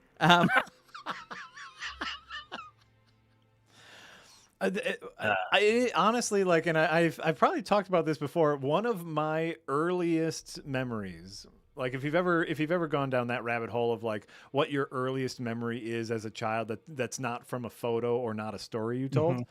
And, obviously I have some earliers, but one of the things that literally got me into comedy was Paula Poundstone's like amazing Pop-Tart bits. Like Paula Poundstone's stand-up routine, which was like 20 minutes on Pop-Tarts. And like as a kid, I was like, I get this. This speaks to me. So is that possibly what draws Seinfeld to Pop-Tarts? There's an interesting connection. I never know, but like, is that possible? It's the same thing. I mean, because I didn't know Paula Poundstone had stuff. I know, like, Yeah. hasn't Jim Gaffigan had like a big Pop-Tart? He has a hot. Yeah, like a big Gaffigan has a Hot hot Pocket. That's just Pop-Tart meat. But isn't he in the movie as well? Doesn't he play Mr. Kellogg, Ed Kellogg? Gaffigan? Is that Jim Gaffigan? Is one of the Maybe. guys. Mr. Kellogg himself? Yeah, well, the guy who plays Ed Kellogg looked vaguely familiar. I have seen the movie. 2 seconds. I feel like I saw him in the trailer. I don't know if he Okay. plays Ed Kellogg. But I do love I the also idea don't like that we're referring to him as Ed Kellogg. Like, Jim Gaffigan. Yep, that's Yeah, there you Edsel go. Kellogg the third. Yeah. Yes. Amazing. Yeah. Yes. They don't go as much into the idea that cereal prevents masturbation as I would have hoped that they would, but such is life. Sure. Such as like, you know what? Not If you want everything to make that movie, you got to write that movie, Darren. No, You gotta wait, write your own They movie. already did they it. already have Anthony Hopkins. Yeah. And Matthew Broderick is in it. It's called, hold on. Yeah. Road to Wellville. Yes. I've literally never heard of this. That is. I feel like I well, slipped into an alternate dimension where this movie exists. It's a wonderfully bizarre movie. Yeah, it was either the last thing Hopkins did before Silence or the first thing he did afterwards is the thing. That's what's one of the okay. interesting footnotes of it. It's like, you've got this Oscar, what are you going to do with it? Well, I think the kids need to learn about bran flakes. Yeah. I'm worried that the kids are masturbating too much and not having enough cereal. And Matthew need to- Broderick as this chronic masturbator comes in to change the world. It's quite beautiful. Sharp pivot post Ferris Bueller, to be honest. So yeah, no, that movie exists. Well, and so, like this was, this would be when Poundstone and Seinfeld would be contemporaries as far as like in the stand-up circuit. This routine was, in the 90s. I know like Poundstone herself did a series of advertisements for Pop-Tarts after her routine got a little famous. Was she pro Pop-Tarts, the routine? She is pro Pop-Tarts. It basically part of the routine that's burned into my brain is about the deceptive packaging of Pop-Tarts, where you open up the bag of Pop-Tarts and you eat one because that's all you want as a snack, but now you have an open bag and you don't want it to go stale, so you eat the second one. But now you've had 2 Pop-Tarts. That's close enough to a meal where you feel like you need to eat more Pop-Tarts. So you open the second bag and eat both of those. And you then finish off the Pop-Tart box by eating the third bag because that's just cleanup. Yeah. It's a real slippery slope. And for like then you're out of Pop-Tarts. You need to buy a different box. You need to buy a new box. 10 or 12-year-old Jack was like, comedy is brilliant. Like, how does she know exactly how I feel about Pop-Tarts? Yeah. Yeah. You finally saw yourself represented in art. I truly did. Yeah. Great. I'm gonna go with some more super chats. Okay. That sound good? I think I'm gonna fight the lightning dragon now. I believe in you. I think you can fight the lightning dragon. Just pour water on it. I don't know if that's gonna. We literally talked about this last night. Is that Pokemon? No. Yeah, I think I was using Pokemon logic, but I think it was the wrong Pokemon logic. Yeah, that's right. Isn't it the exact opposite of the logic there? Literally, Casey, and Devil May Cry last night, Casey was fighting a lightning guy. And I was like, just dump water on him. And people were like, that's not what you want to do to electricity. That's going to make matters worse. CSI free for 200. It will short out the electricity in the long run, though. Like, That'll happen. You know what? We'll have a different problem we'll have to worry about. So this problem will be solved. I got to go run some errands before I can fight a lightning dragon. Yeah, Errands are stick always a fork in the socket. Then you got a new problem, and maybe you'll be able to solve that one easier by driving you to the hospital. CSI Freak with 200 bits. Thank you so much. I think June's funding goal should be getting you 3 together to San Diego Comic-Con. I could just imagine the shenanigans you'd get up to. Now that would be entertaining. Nick, send us to San Diego. The Nick send us to San Diego challenge. Come on, Nick, get on it. Nick, get on it. All the super chats in this during this stream are for our San Diego trip. We also that is not say something that will happen that this now year. I'm about to say that That could be a next year idea. We do say this as if Marty and I have zero say in how the company We're spends. literally their money. owners of this company. We literally could just say like, Yeah. not only are we owners of the company, but we are part of the leads team. Where it's like, oh yeah, we could just tell us that we can do that. But it's always nice to have Nick to blame for anything. So. Yeah. Nick's either the scapegoat or we take all the credit. So Exactly. Win-win. If somebody donates a suitably large and crucially cashable comic check, I think we could do it. Like, And if it says that's in parentheses can only be used for Yeah. flights and Comic-Con hotels in trip. San Diego during this single weekend. Chat, Yeah. we do. Second Wind now has a PO box. If you want to send us weird stuff like a giant check that we can actually Don't cash. tell me. It will not fit in that box. It will not fit in that box. How big is the they'll box? fold it. Is it a PO locker? They'll fold it. They'll fold Jack it. taking it out, just like unfolding it gradually. It's like, Why not?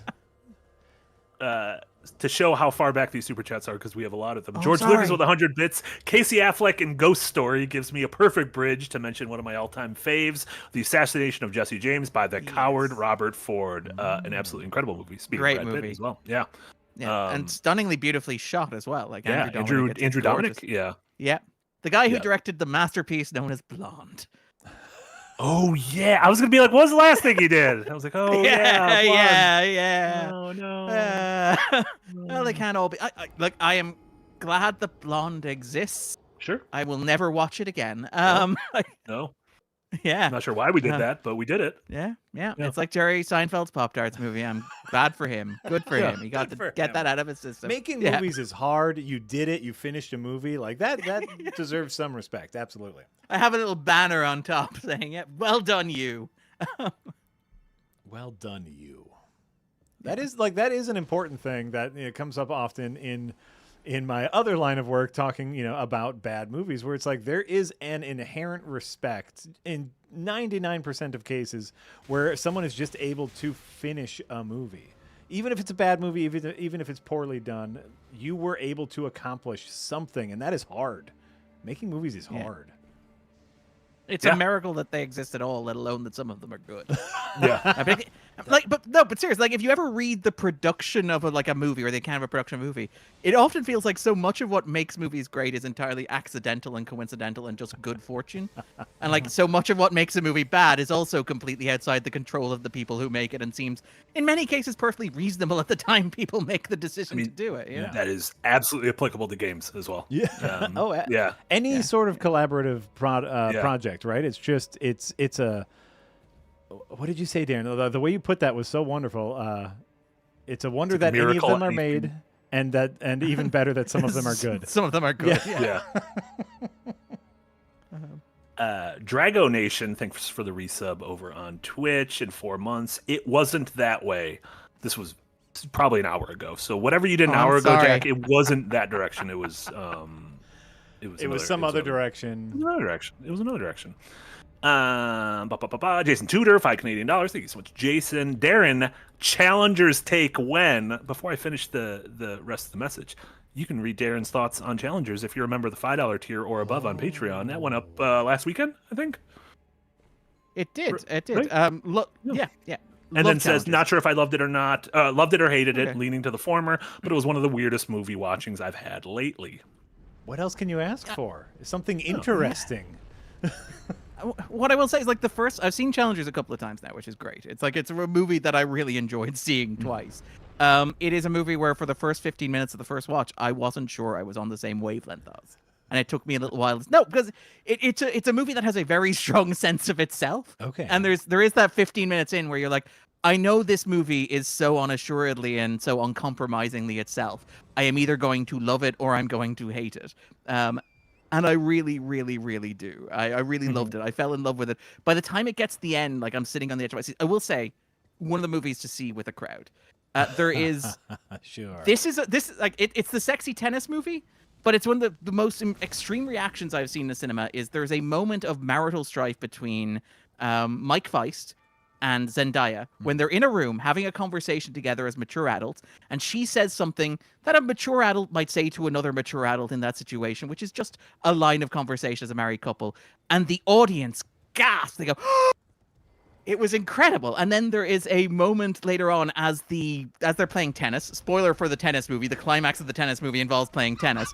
As they're playing tennis at the finale, the entire row of women sitting in front of me was just like leaning forward with their hands covering their mouths, like just on the edge of their seats to see how this thing plays out. Wow. Hell yeah. It is just a stunningly like visceral, like tactile, sensual movie. A lot of sweat. I think I lot of joked about sweat. this. You've seen it, have you, Marty? Yeah, I thought it was great. Oh yeah. The moment where I was like, yeah, no, I unequivocally love this movie is the moment where Mike Feist sweats so hard that he blurs the camera lens. Yeah.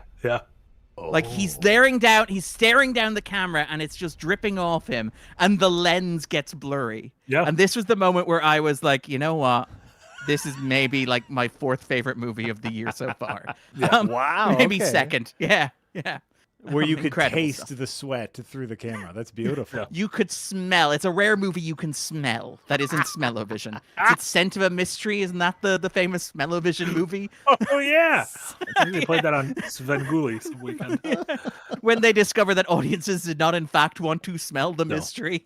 Do not do that. Yeah, they're trying to do a new. Some companies trying to release a thing with that you hook up to like your PC for games, and it releases different smells during games. And I think the people who previewed it were like, the smells just give us a headache. I'm like, well, that's not good. But it's like because you point out I've seen Dune so many times. One of the things I want to do is see Dune in as many formats as possible. How many times have you seen Dune Part 2, which came out 2 months ago? At 9.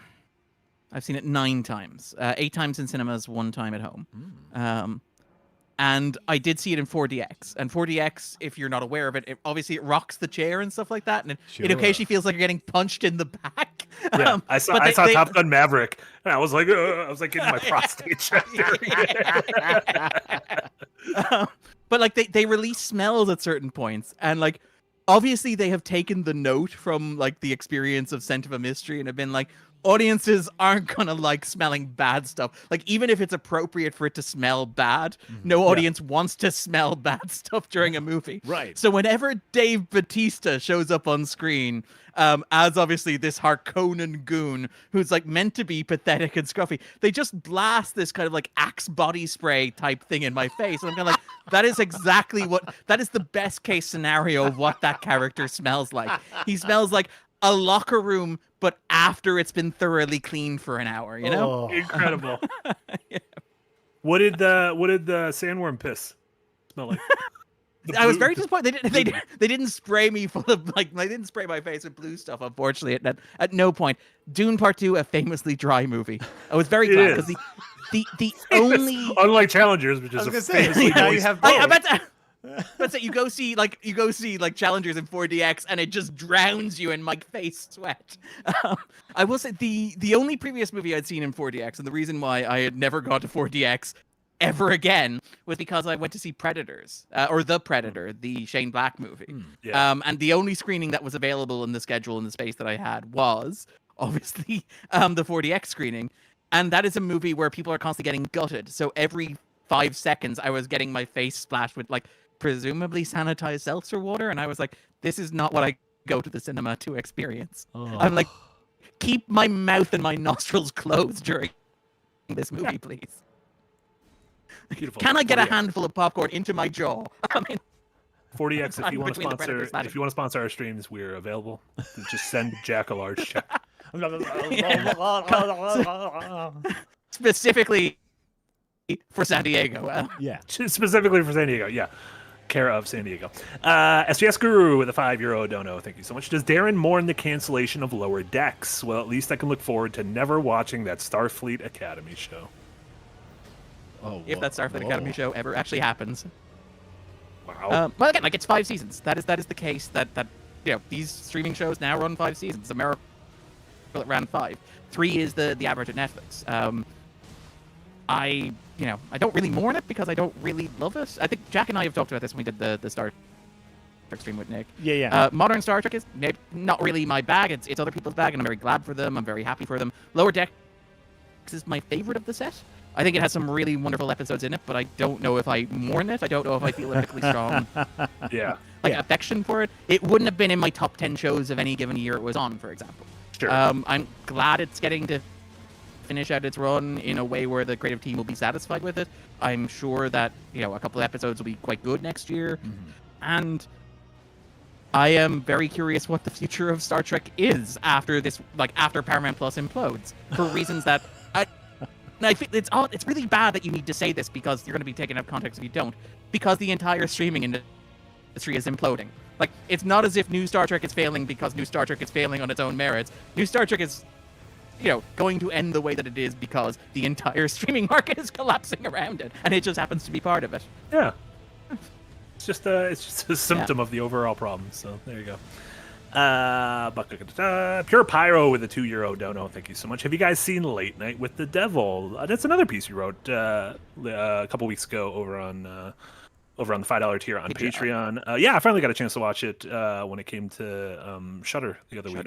I thought it was one of those movies. If movies are about premise and execution, I thought its premise was an A+, and I thought its execution was like a C+. But that averages. I thought I'm kind of I'm an easy mark for any horror movie that is just good enough is good enough for me, and I thought this surpassed good enough. And what's his name? Dustin Dastamalchian?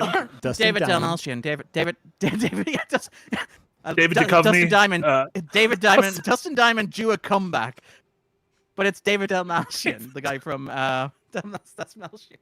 The guy from the Suicide Squad, The Dark Knight, Dune Part 1. Polka Dot Man. Marty, can you Yeah. switch regions again for Darren? Doing another region. I'm I sorry. don't think it's a region thing. Oh. If I had to put it's a chord thing. I'm going to Rotterdam. That's where I'm going. Fuck it. We're going. Rotterdam. Whoa. Uh-oh.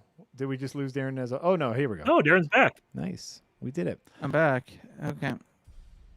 Yeah, no. Sounded so Reasons, guys? sad. He sounded so sad. I'm back. No, I'm 99% sure it's a chord thing, and that switching regions before it was a placebo. Ah, gotcha. A Yeah, coincidence. It's very possible. I think, I'm catching up. I'm now catching up on my movies and shows. I was terribly behind, but I think there, part of the problem of being an omnivore consumer, I love movies, I love TV shows, I love video games, I love books, I love music, I love everything is, there's just too much of everything. Last night I was so excited. I had a good couple of hours and it's I'm finally going to watch Poor Things. I've heard some interesting things. It's on streaming. gonna sit down and watch Poor Things, and like really take in a movie. And I was very excited. Got my snacks, got all ready. I turned on my TV, and my YouTube app says that Iron Pineapple just uploaded a 2-hour version of Steam Dumpster Diving, and I was like, well, fuck. Now I want to watch that. So I watched YouTube videos instead of movies again. So I'm the only I'm way real behind. movies that exist. YouTube essays. I love YouTube essays. So do I. Especially when I see someone I like, just like drop the 2-hour one. I'm like, Oh shit! Super Eye Patch Wolf 2 hours on fake video games. Hell yeah, brother. Right? I don't know anything about YouTube drama, but I'm gonna watch this 3-hour video on it. Fuck. I don't like drama. I don't like the drama ones. I want someone who writes well and has an interesting voice to just teach me about shit I didn't realize I wanted to know. That's what I like. I want to learn about shit I didn't think I cared about. Hell. And turns out I did. Yeah. I got a 2-hour video on Ross Perot. Oh, baby. Wow. That is a Baby. deep cut. Like the most popular third-party candidate in modern times. Yeah, exactly. But That it's would by have- John Boyce, who is one of my favorite essayists ever. And he usually does sports stuff. Yeah. But this is about Ross Perot. Let me tell you. Wow. I'm gonna learn something fierce this weekend. A man who straight up would have destroyed the American governmental system had he become president, but everyone loved him because he was a straight talker. Yeah. And he had a cool hat, if I remember correctly, as well. Was he a straw hat kind of candidate? Okay. He was Texan, and so I'm sure he wore hats, but Yeah. He's great. American culture is so fascinating as a European. Yeah. all of the presidents, all of politics from in the 90s when I was a kid, I just view through the lens of Saturday Night Live. So. yeah. Or Simpsons, yeah. Or The Simpsons. Simpsons, yeah. Those are the big two, yeah. I remember when I was like 10, I was like, was it Jimmy Carter? He's the worst president ever. And my dad was like, why would you say that? And I'm like, because The Simpsons said it. Because The Simpsons said it. So it must be true. Yeah. He's history's greatest monster. Yeah. He's history's greatest monster. Winged potato with a $5 dono. Thank you so much. Clearly, everything. There's now again to show how far behind we are. A chunk of ones from the first time we thought Eric fixed everything by changing regions. Winged potato with a $5 dono. Clearly, everything should be centered around the East Coast. I don't think that's the case. I do consider like New York to be like the center of the universe. Personally, I just love New York as a city. I think it's a great city. Darren, you're a fan of New York, right? You went there last year. Yeah. I've been a couple of times. It's a fantastic city. I've never been to LA. I've never been to the West Coast, actually. Which Man. We got to get you to Hollywood. To Hobnob. We got to get you to Hobnob. I have Hobnobs. They're very tasty biscuits. All we do is just send Darren to Hollywood, and he lands at LAX. He's like, what's the plan? And we're just like, no, Hobnob. We're hobnobbing. Yeah, figure it out. Hobnob. You can drive, right? Because there's no other way of getting around.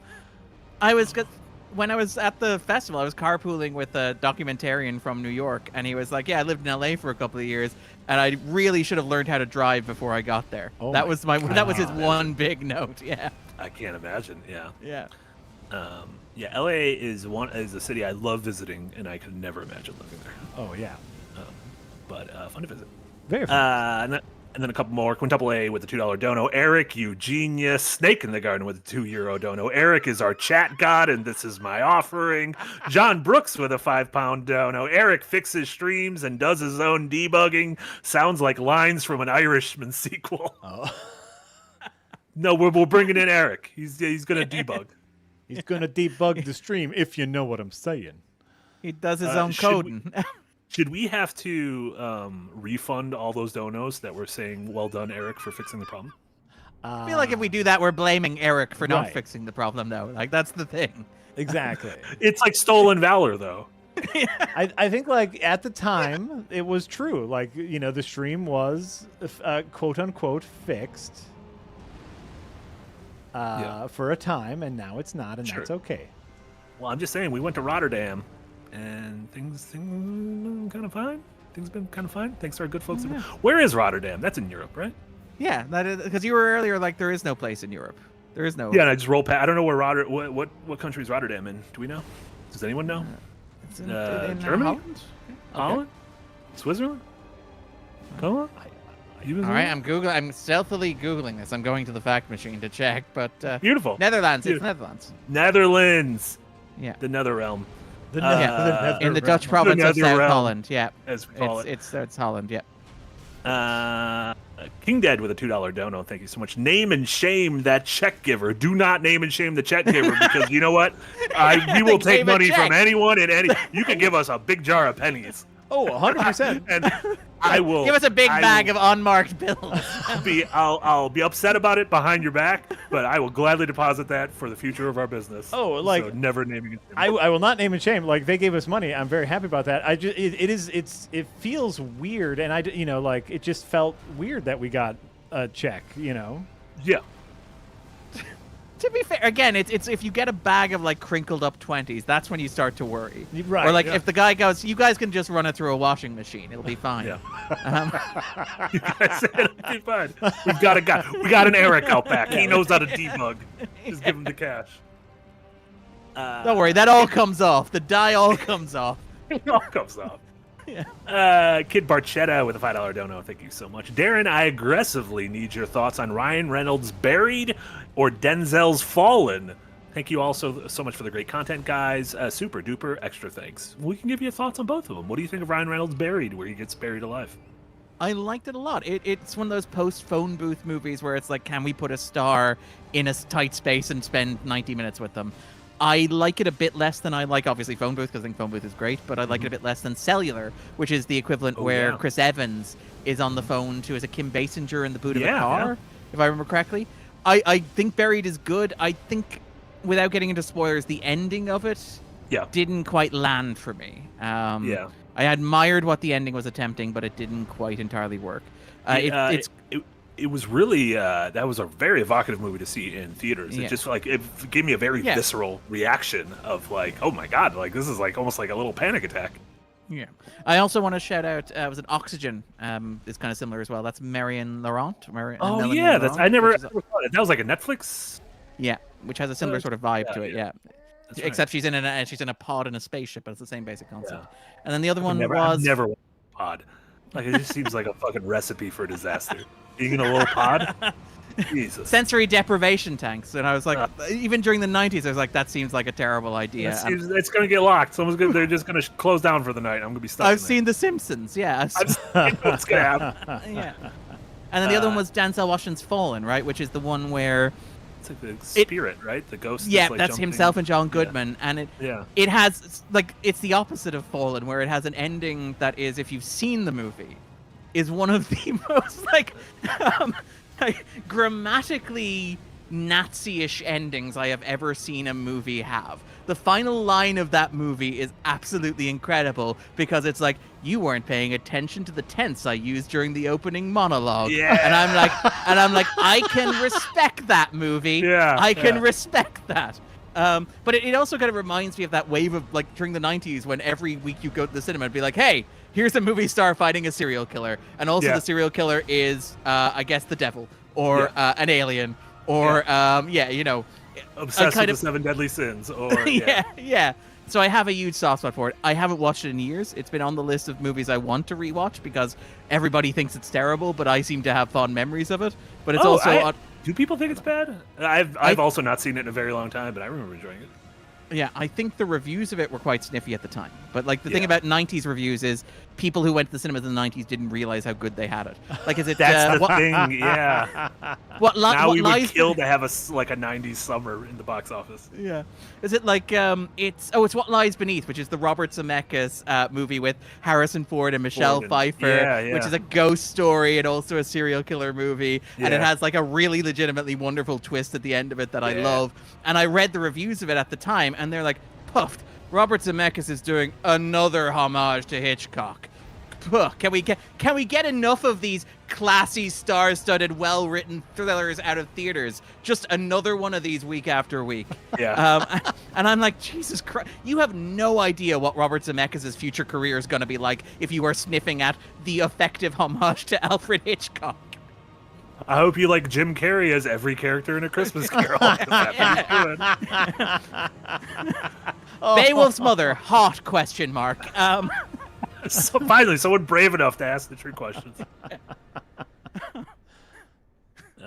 God, I forgot about Beowulf. What a dumb movie. What a dumb movie. Like, there's nothing bad about a Beowulf movie on paper. What a dumb like and the ugly Green Knight, movie, but Beowulf sounds great. I love that. That's the pull quote. I can now envisage the poster for it. What a dumb movie! What a dumb movie. Mark. Why are we doing this? And it's like that poster. Have you seen the poster for Legend, the Tom Hardy Cray Twins movie? Oh no, Where I thought you meant Legend, the Tom Cruise, Tim Curry movie. No, but like That's a good double feature though. Yeah, Legend and Legend. But the thing about that poster, which is so fantastic, it's full of 4 stars, and those 4 stars are all from like Nuts or Guys Are Us, And in the center of the frame, between the heads of the 2 Tom Hardys, is 2 stars from The Guardian. And if you're looking at it, the way the poster is formatted, you're like, oh, it's 4 stars, but the 2 stars are Tom Hardy either side. And it's like, no, The Guardian gave it 2 stars. 2 stars, but we're pretending Tom Hardy's head is covering the other 2 stars. Yeah. Beautiful. Amazing. What's your temperature check on Tom Hardy? Where are we at on Tom Hardy as a culture? As a culture? As a culture. Tom Hardy feels like someone who had a lot of potential and he's not living up to it. Now, I know that feels like something a teacher would say to a student, but I thought at this point, I thought we'd get more from Tom Hardy 10 years ago, and 15 years ago, I thought we'd have more from Justin Timberlake as an actor. And I was wrong. I feel like I was definitely wrong on Timberlake. I don't know where we stand on Tom Hardy. So I guess in your opinion though, what's peak Hardy? Is it like Fury Road? Is that where it's like, oh, this is where he's taking his step into like classy leading man? Locke, baby, Locke. He's good in Locke. He's phenomenal, Locke. I like Locke. I think he has a great supporting role in Inception. His Bane is a lot. His Bane is just a little too much for this guy. My mom texted me today and talked about how much she loved the character Blaine from The Dark Knight Rises. Blaine! You know what? That was Blaine. That wasn't Bane. That was Blaine. That wasn't Blaine. That was Blaine. Yeah. Amazing. Capone. That wasn't his fault. That was everyone's fault. But he's giving a lot in that movie. To be fair, I know. That's the thing. Is like. That's why I feel conflicted about him. I don't want to sell my Tom Hardy stock, but I've lost a lot of money on my Tom Hardy stock. I think Hardy, though, the thing about Hardy is he's doing stuff that he cares about. The comments there are mentioning Peaky Blinders, where he's the Jewish butcher. I think he's very good in that. But he also did like Taboo, which is like, it's not a great TV show, but it's a show that I think was written by his father or produced by his father, and he did it because he wanted to work with his dad. And I'm like, I can't really begrudge that. Like, I can't begrudge you not being a Hollywood leading man because you want to make us, a not great BBC TV show that your dad wrote. It's called the Mank effect. And I like Mank. I actually do love Mank. Effect. He was great in Bronson. And I think that was the first thing I ever saw. That was, So you didn't see him in Star Trek Nemesis? No, I've seen like 3 Star Trek movies, so that's all from Star Trek I've seen, and none of them have been Nemesis. You probably have seen Nemesis, and then your brain forgot about it. I just memory hold it. Yeah. Yeah. You know what? Now that you're like listing off his like recent accomplishments, wasted potential.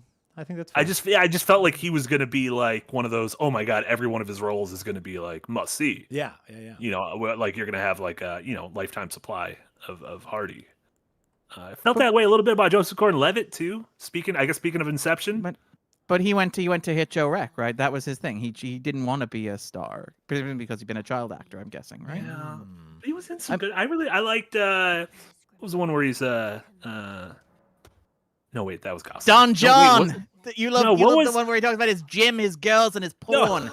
I only love 3 things. Was that him or Gosling? That was the Gosling. heroin teacher. That was Gosling. All right, Gosling's had a great career. I'm not gonna say anything about Gosling. Yeah. Big fan of him. Like that is the thing. That's the thing for me, is that like it feels like these guys you're talking about arrived at a point where we just decided we don't need movie stars anymore.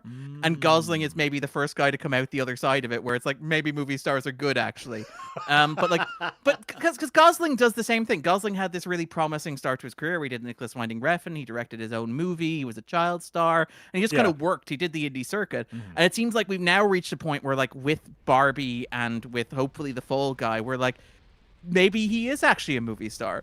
Whereas with like Tom Hardy does Fury Road, and Fury Road is adored quite correctly, but it also doesn't make all of the money in the world. Only launches a prequel that's getting released like this month. It took this long for the prequel to come around or for them to do a follow-up. You know, hey, he said George Miller said he's got the idea for a movie that takes place directly before Fury Road, which I think is just Mad Max. Mad Max, yeah, a Mad Max prequel. We're gonna do the movie before Mad Max 4, and I'm like, you mean Mad Max 3, right? And like, no, the movie before Mad Max 4. Yeah. You know what I realized we just haven't mentioned? I was gonna say at least Tom Hardy hasn't done a superhero movie. Is Venom? There you go.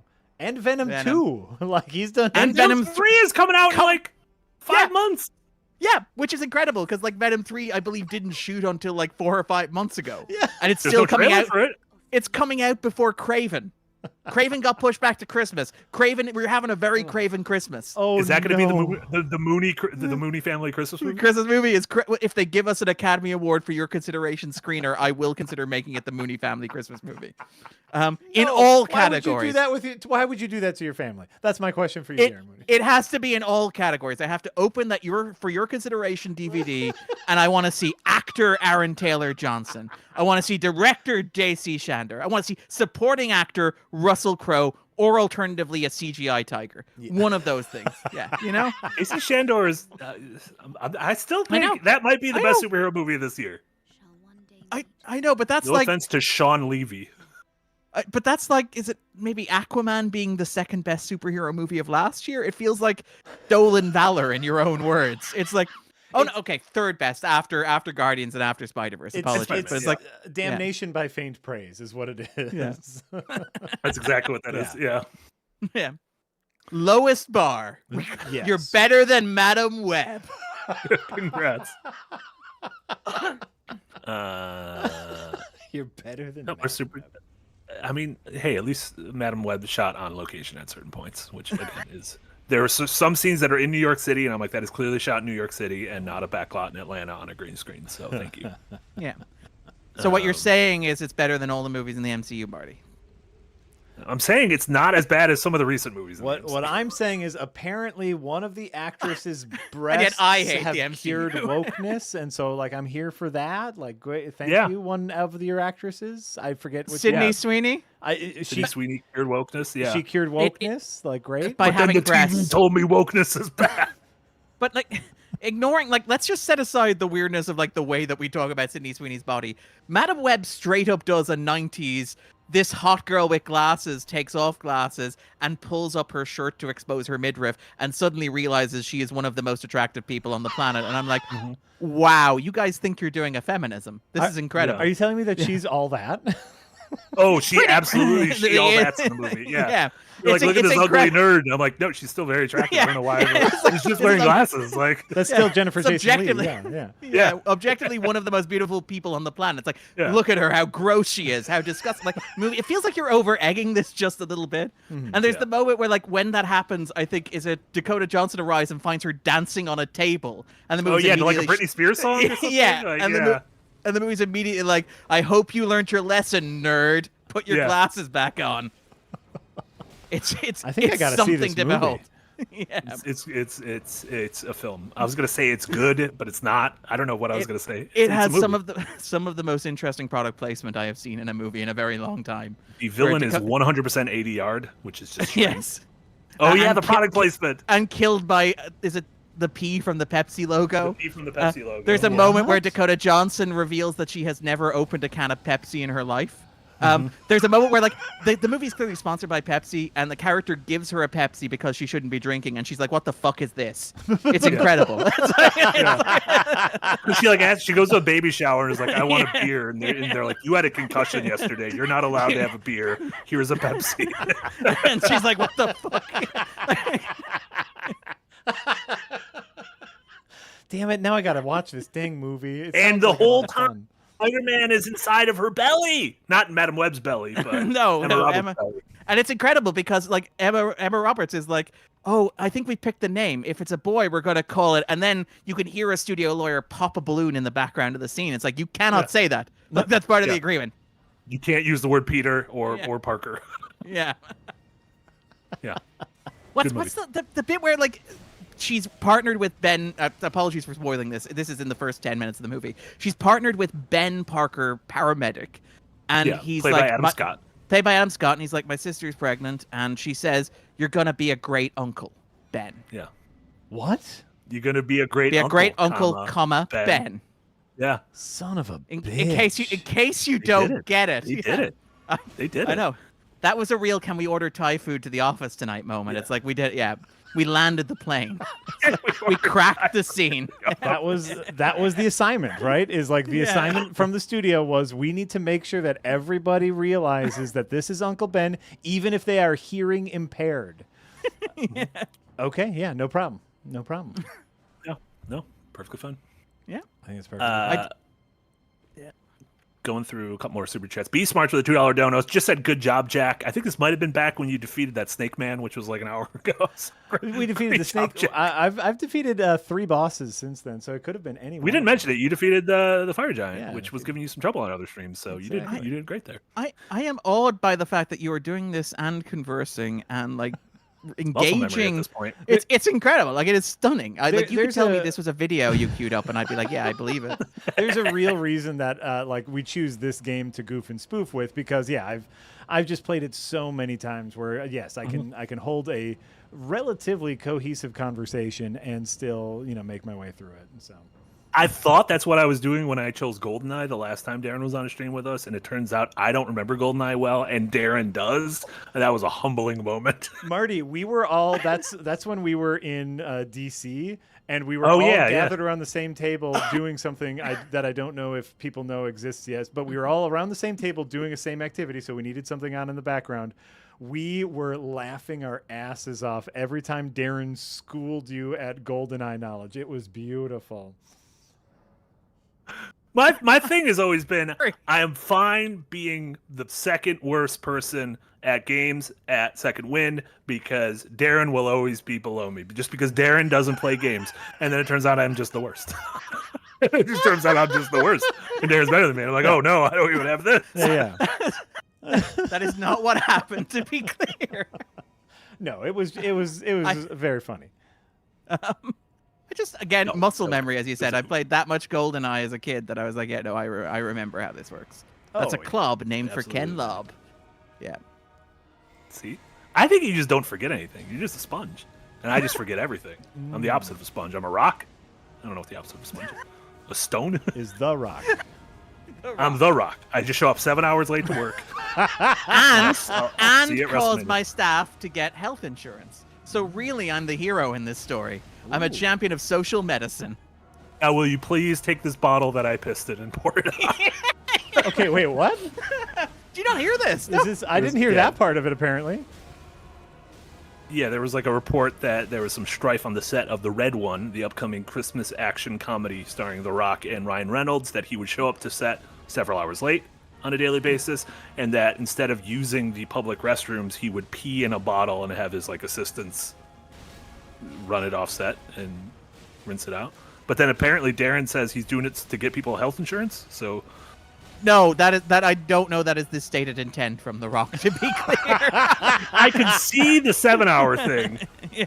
That being like some big brain thing. The piss in a bottle, I'm not getting. That just seems like that's fucking Leo DiCaprio in The Aviator. Long fingernails, bottles of piss everywhere. Do we think Black Adam broke him? Like, I know he did radically change the hierarchy of power in the DC universe, to be clear. He did succeed in his objective, but did it break him fundamentally? He went back to wrestling. I mean, yeah. I think so. I think it fundamentally broke his understanding of his own star power, which I think is a good thing overall. Yeah. Because now he's doing a movie with like one of the Safdies, right? He's doing the Muscle Boy movie. Yes, the A24 thing. Yeah. And he's back wrestling, and he's doing this Netflix movie, which I'm sure, like, it's called, is it The Red One? Is it a sequel to Red Notice? Or no, it's different. This is stars the same movie. Guys. The same two dudes. It's got the word red in it. It's for Netflix, but this one's about like Santa gets kidnapped and Rock is an elf who needs to like rescue him. What? Sounds like some real bullshit. This is a Tooth Fairy sequel. Yeah, but Ryan Reynolds is in this one. We all love Ryan Reynolds. We do love I Ryan can't believe how fucking quick you killed these dudes. This angers me.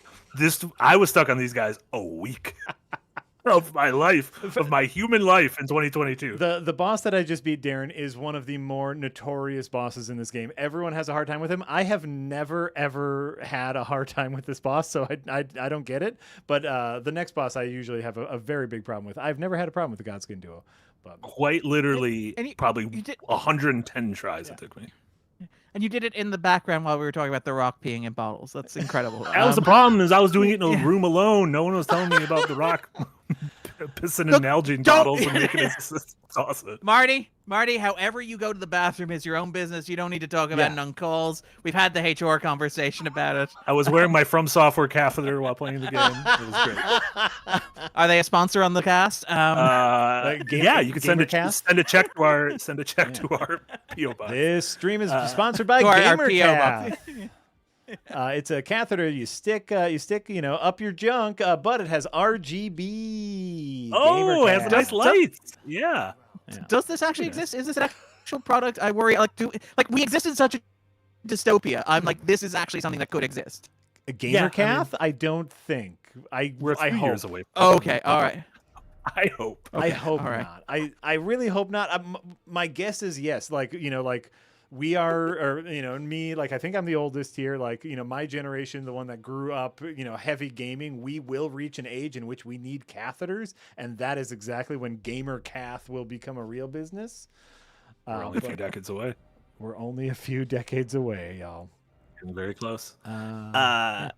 Sovereign with a €10 dono. Only a couple donos left. It's a €10 dono. Don't worry about the Irish thing, Marty. I'm Irish, born and bred, and I'm no better than at you that when it comes to the language, its main function these days is to annoy the Irish school kids. It Is that true? Can you confirm that? I used literally all of my Irish. I was on my high horse and I used literally all of my Irish. I also know it's my Caucamillish, which is I like sweet cakes. And on will Cad go to Gian Laris, can I go to the bathroom? Because you used to have to ask that in class in Irish. That was how Maybe they we taught can get you And an if Irish gamer cat. Yeah, and I'd about to say if you couldn't, you have to rock it. Basically, you had to rock it at your desk. But Rocket? yeah, no, Wait, what's you had rocket? to, go the Rock. You had to do what the Rock did. You have to. You have to rock. I thought rocket as in rocking back and forth. And I was thinking red rocket like a dog's penis, and so you were doing something with your penis at your desk, and I was like, Darren, what are you saying?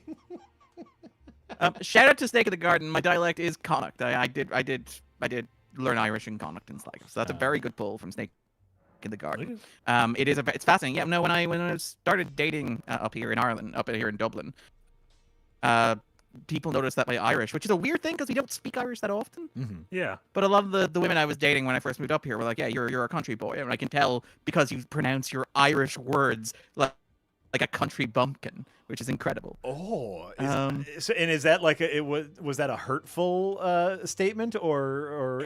I thought I was very sophisticated and classy and developed. I thought I kind of come up to the city, my swagger going on. I thought I was sophisticated, charming, debonair, and then all of a sudden it's like, nope, you're a country bumpkin from the west of Ireland. We can tell because that's how you pronounce it, Conasatatu. Something as simple as those 3 words.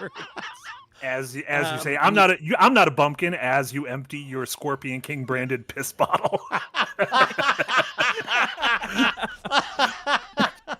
As I take the long reed I've been chewing out of my mouth in horror, yeah. Playing your banjo. I don't know why your bumpkin is just like a American bumpkin to me. I don't know if an Irish bumpkin's different. Yeah. But yeah, no. So well played, Snake in the Garden. That is, my Irish is west of Ireland Irish. So well played. But yeah, no, we don't speak it. We don't actually speak Irish in Ireland. There was a huge big thing a couple of years ago where our relationship to Irish is complicated, and I don't necessarily want to get into it because it's a big political thing. But a large part of it's rooted in the fact that the British came over here and basically tried to erase our language and our culture. And at a certain points, our entire people. But basically, they tried to remove Irish literacy from the curriculum. And so when we became an independent nation, restoring Irish to its rightful place was a big part of us. Very famously, about 25 years ago, we had a Supreme Court case where people pointed out that the road signs around Ireland would have the English names of the locations in capital letters at the top and the Irish names in italics and lowercase at the bottom. And the Supreme Court said that violates the idea of giving Irish equal prominence with English.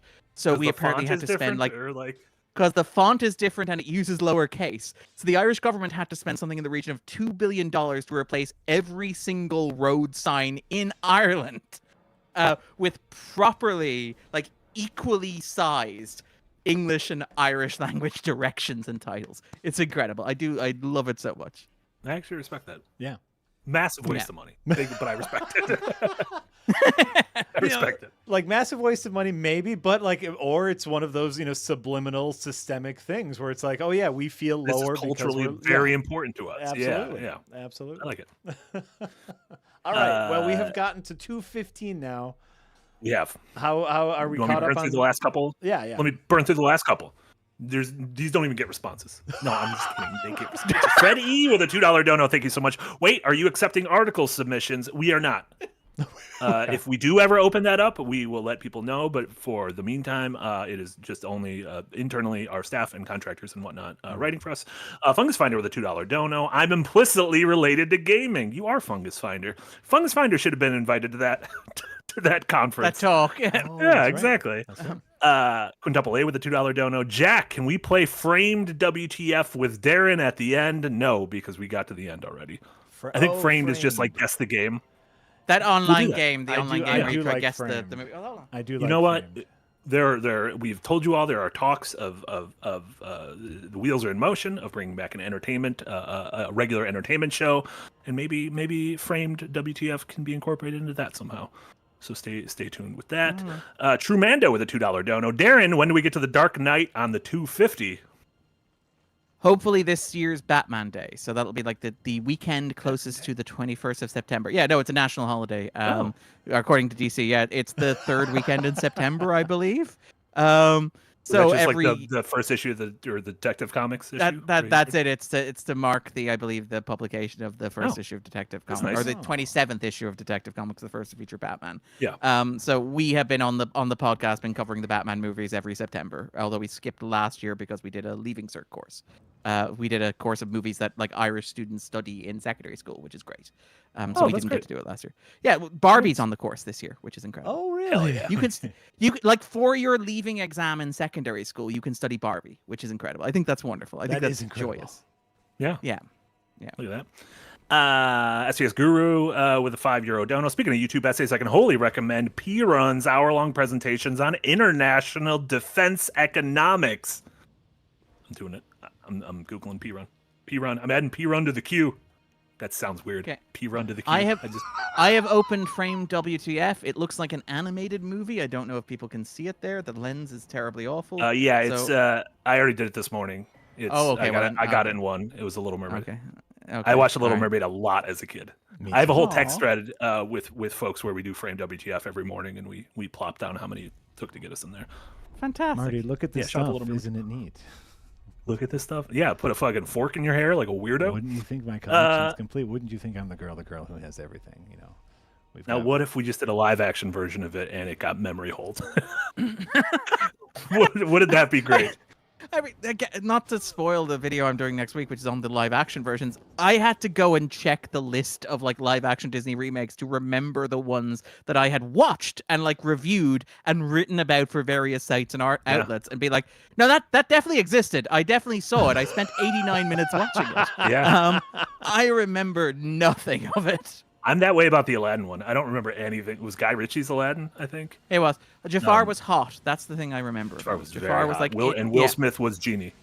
Yes, and he had a love interest. Genie had a love interest? Yeah, Yeah. that was the big thing to extend it out, because like the original's like 80 minutes long and the remake is like 2 hours and 7 minutes. So you got to fill that with something, and part of it is we gave Genie a love interest. Oh my! Yeah. Is it Nassim Pendad, the former Saturday Night Live star? Yeah, that's right. Yeah. Shout out to the movie none of us remember. Eric with a pair of donuts. Thank you so much, Eric. What'll be the Spider-Man 4 title? Forgotten at Home. It'll have home somewhere in it. Can't get rid of the home subtitles. And then Could we, also, though? so Like, The we Rock would gave the could. idea to Amazon delivery people. Yes, The Rock came up with the idea of you just got to keep working, so piss in a bottle. because this job is a dystopian hellscape where you can't take a moment to alleviate yourself. And then Josh Knowles with a $5 donut. Thank you so much. Has anyone ever told you a story idea they came up with that intrigues you more than any published story? I mean, like a premise? Yeah, like a hook. I mean, I feel like I've had nights where like I was hanging out with like buds and someone would be like, "There's an idea for something." We were all like, "This is the greatest idea I've ever heard." And then in the morning, you're like, "Oh, it wasn't that. We should probably not do anything with this idea." So And now, or discover that it was a Japanese movie made 20 years ago. Right. yeah, I'm very very cynical when it comes to stuff like that because like ideas are the easiest thing in the world. Like anyone, like I run across those people a lot. Like, oh, I'm a great idea person. I can come up with ideas, which is like, oh yeah, you get to do the fun part without any of the work of making that idea come true. And so like I actively make fun of people when they just tell me their great idea for stuff. I'm a big jerk. there you go. My idea is we make a lot of money. Like that often feels like that's the pitch. It's like, what if, and hear me out here, we do something, we make a lot of money. Yeah, Something yeah. in NFTs. Yeah, Yeah, it's like, I hear the word NFTs. It's Fungible. always NFTs. fungible. What if instead of being non-fungible, they just were fungible? Whoa. What if we leave heavily into the funge? Here's my pitch. Yeah, you got a whole letter we're not using there. Yeah. It's an NFT that you could actually buy in real life, right? Now wait, I know what you're saying. Like an AI artist to make an NFT in real life, something that you could hold with your hands, would be ridiculous. That's why our AI is a person. Our AI is a person, and they make an NFT that you can hold in your hands. Where's my money? It's on a big check. We crammed it into the PO box. Very difficult. Good. That's it. We got to the end of the super chats. We missed one bit donation about Karen Shipka's movie career, but I told George Lucas we'll save it for next time. So next time we stream, whenever that is, our first topic on the docket is Karen Shipka's movie career. Karen, and who is She's Karen the girl Shipka? from- She was a girl in She's the Sally girl Draper in Mad Mad Men. Men. Yeah, she starred in that Amazon Now she's Totally in- Killer movie recently. Yeah, and she was in what's And- the little witch, Sabrina the Teenage Witch, right? So, yeah, and she did a movie with Oh. Diane Kruger where there's a swimming pool, I think. That's what I grasped from that one. She was It's not. very It's not. good. There's only Sabrina. one swimming pool movie I care about. And that's Night Swim. Is the pool haunted? If the pool's not haunted, I don't want to talk about it. Yeah, I will forever be glad of you telling me that I could pitch on Night Swim. That you're like, Darren, I don't see any pitches on Night Swim. And I'm like, I didn't realize that was the game, but I'm willing to play it. Jack, you gotta see Night Swim because there's a scene where Milwaukee is referenced and my theater clapped. My theater clapped, and then Minnesota's It's like the referenced and my Portland theater Endgame. booed, and I'm like, what is going on? Classic. It was great. Is there an earnest line in Night Swim where she says, I think there's something wrong with that pool? I think there's something wrong with this pool. I think this pool's on it. And there is. And there is. This is one of my favorite areas of the game, by the way. If you notice, like I had to drop down from that cliff up there, and it's a hidden drop. And They don't died a couple of times, right? Yeah, they don't tell you to come here. They do not tell you to come here. In fact, like it's really hard to discover this area. And then you get down here, and everything just kind of looks the same, and you can't jump over there, and you can't jump over there. So you have to know to come here, and there's a lie down prompt. So you come to this area that is already obscured and difficult to get to, go to one area to lie down. You don't have to lie down anywhere else. And it stops time so you can fight a massive 3-headed dragon. Why? Because games are art, motherfucker. It's gorgeous. Yeah. Also, if you ever see a tornado coming near you, just lie down. Just lie down. Lie down, and time will slow down, and you'll be fine. And you'll be fine. It's like if you ever see like something circuiting out, you just grab some water and pour it on it, right? Listen, we're giving you a lot of facts for how to survive in this crazy world of ours. And you are welcome. And you will all die if you follow any of them. So please do I'm about not. to say legally, I feel like we cannot even joke about that and say do not follow that advice. Yeah, please do not. We'll just have a disclaimer run at the bottom. And Stick of the Garden with the last dono, €2. Thank you so much. Can this be a weekly Friday stream, please? Probably can be a weekly Friday stream because starting next week on Friday, I believe in this time slot, that is when DevHeads, our new bi-weekly podcast, which means every other week. I know bi-weekly means a lot of different things. Because sometimes bi-weekly means twice a week. And sometimes I mean, fortnightly is probably the way to frame it then, yeah? People are going to think it's a Fortnite podcast. Yeah. People are going to think it's a podcast about the video game Fortnite, which technically I feel like these streams are the equivalent of Fortnite streams because we just talk about fucking everything. I feel like most of the things we talked about are included at some point in Fortnite. But yes. Does the Rock come with a bottle? Does the Rock playable character Fortnite come with a bottle? He didn't come in the bottle, Darren. He peed in the bottle. That's incredibly different. So let's not slander the Rock. He seems litigious. And Red One coming this fall to Netflix.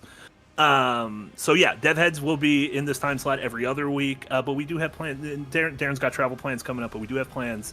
You're gonna be seeing more of Darren on a regular basis soon. We promise. We promise. Scout's honor. Yeah. Now I'm fighting a giant dragon. Thank you for this, by the way. While Jack's fighting a giant dragon, Darren, what do you have going on? What should folks check out? Where can folks find you?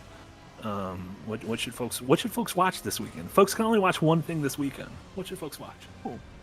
I know that's I just kind of put you on the spot there, but what's in theaters this week? Streaming. What's Fall Guys. Fall Guys. Oh yeah, Fall Guys. Love Lies Bleeding. Yeah. Love Lies Bleeding is on streaming. That would be my one recommendation, which is just it's a delight. It's a rose glass. I really loved Saint Maud. The Fall Guy is fine. It's charming. It's a movie that I wish took itself more seriously. It's got that David Leitch thing where it's obviously in love with 1980s cinema, and I love, by the way, that I am more distracted by what Jack's doing than Jack himself, because I'm like, that is awesome. No, good. But Love Lies Bleeding is who's the star of that? That's Kristen Stewart. Kristen Stewart. Kristen Stewart. Yes, that looks amazing. I didn't know that was the Saint Maud and the person. big girl, and some great. And the big girl, I think, is how they repeatedly describe it. Yeah. But they also Ed Harris, and Ed Harris has some nice hair, doing some solid hair acting, Javier Bardem in No Country for Old Men. Sure. I feel like Ed Harris's hair is doing a lot of work in Love Lies Bleeding, and I am entirely there for it. I did not know that was the Saint Maud creator. Now that is top of my list as far as things to watch this weekend. Saint Maud was so delightful. Yeah, and I was not prepared for how funny it was. That was the big thing, because the trailer makes it look like it is a film noir. It's a classic film noir setup, but it has this wonderfully acerbic sense of humor. Okay. Where one of the big twists is that one of the characters is basically like a Better Call Saul supporting character, and you don't realize it until the movie properly gets going. And you would do very well in Better Call Saul. But yeah, the Fall Guy is quite good. I do wish that it kind of took itself a bit more seriously. I wish it was a bit more earnest. I wish that it didn't couch its love of 80s action movies behind a layer of irony and self-awareness. But yeah, Ryan Gosling is a movie star. Emily Blunt is a movie star. And it is fun. I had a good enough time with it. And then the Pop-Tarts movie is not great. It's something... I cannot figure out who the Pop-Tarts movie is for. That's the thing, right? Sure. It's like B-movie, where is Jerry Seinfeld trying to reinvent himself as, and this is not a reference to the stuff that we talked about earlier in the podcast, because I'm sure he's litigious, but is he trying to reinvent himself as a comedian for children? Where B-movie is obviously aimed at a younger audience. Mm-hmm. Yeah. The framing device of Frosted is that he sits down and he's telling a story to a kid about the creation of it. But also, at the same time, there's a whole host of jokes about Mad Men and how horny JFK is. And I'm like, I don't know what the read is on this movie. What is the target demographic? Are 6-year-olds meant to be watching Bill Burr prepare a threesome as JFK and go, yeah, I get the reference here? Wait, Bill Burr as JFK? Yeah. Preparing a threesome with the Peppermint Twins. It's a movie where clearly nobody can say no to Seinfeld. Sure.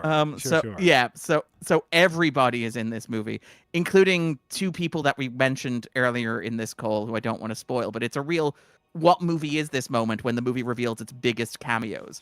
And you're like, you know what the incredible thing is? We mentioned a lot of people. I have no idea who that could be. Yeah. I'm still trying to come to terms with, maybe this is between me and my God, but the fact that Bill Burr plays JFK. No, but it's a Dean Norris plays Khrushchev. But sorry, Jack. I was just gonna say, to me, what this sounds like is cinema is back. This is Barbieheimer all over again. What we have, popcorn schlock with the Fall Guy. We have, like sit down with a nice hearty draft ale at your art house cinema and watch Love Lives Bleeding, or just take some mushrooms and watch the Pop-Tart movie. Like the world is your oyster. And by take some mushrooms, I mean eat healthily. Mushrooms are a wonderful meat substitute packed full of protein, also a fungus. And they're important in video games. Yeah. Maybe we can figure out why. Dean Norris plays Khrushchev, like Hank. I love that you had to circle back around to that. Yes, Hank. Yeah, and he doesn't have any lines in English. It's kind of incredible. He just speaks gibberish. And it's translated by what's her name from Borat, the second Borat movie. My wife. What's the name of it? Oh, what's her name? Yeah, the comedian. She's great. She's great. She's great. But yeah, it's Dean Norris making vaguely Russian noises for 2.5 scenes, which is something to behold. You know what? Beautiful. Wokeness took that kind of comedy from us. You can't get away with that kind of comedy now. Can't do it anymore. Yeah, you can't do it. Maria Bakalova. Thank you so much, 14. Yeah. Even with cleavage, wokeness took that from us. How terrible. I thought Sydney Sweeney would allow us to have Dean Norris play Khrushchev, but fucking radical left taking it from us again. All right. Well, hey, that was a wonderful stream. Thank you all for sticking around for this utter nonsense while a video game happened in the background. Let's see. What we produced. The videos will come out. Yeah. I don't know. No Call of Duty today. There's no other stream. This is the last stream of the day. Everyone go to bed. Everyone go to bed. Just take a nap. Oh, I'll be streaming later. You can watch me stream later, or you can just go to bed. One of the two. Okay. Bye, everyone. Bye, everyone. Bye.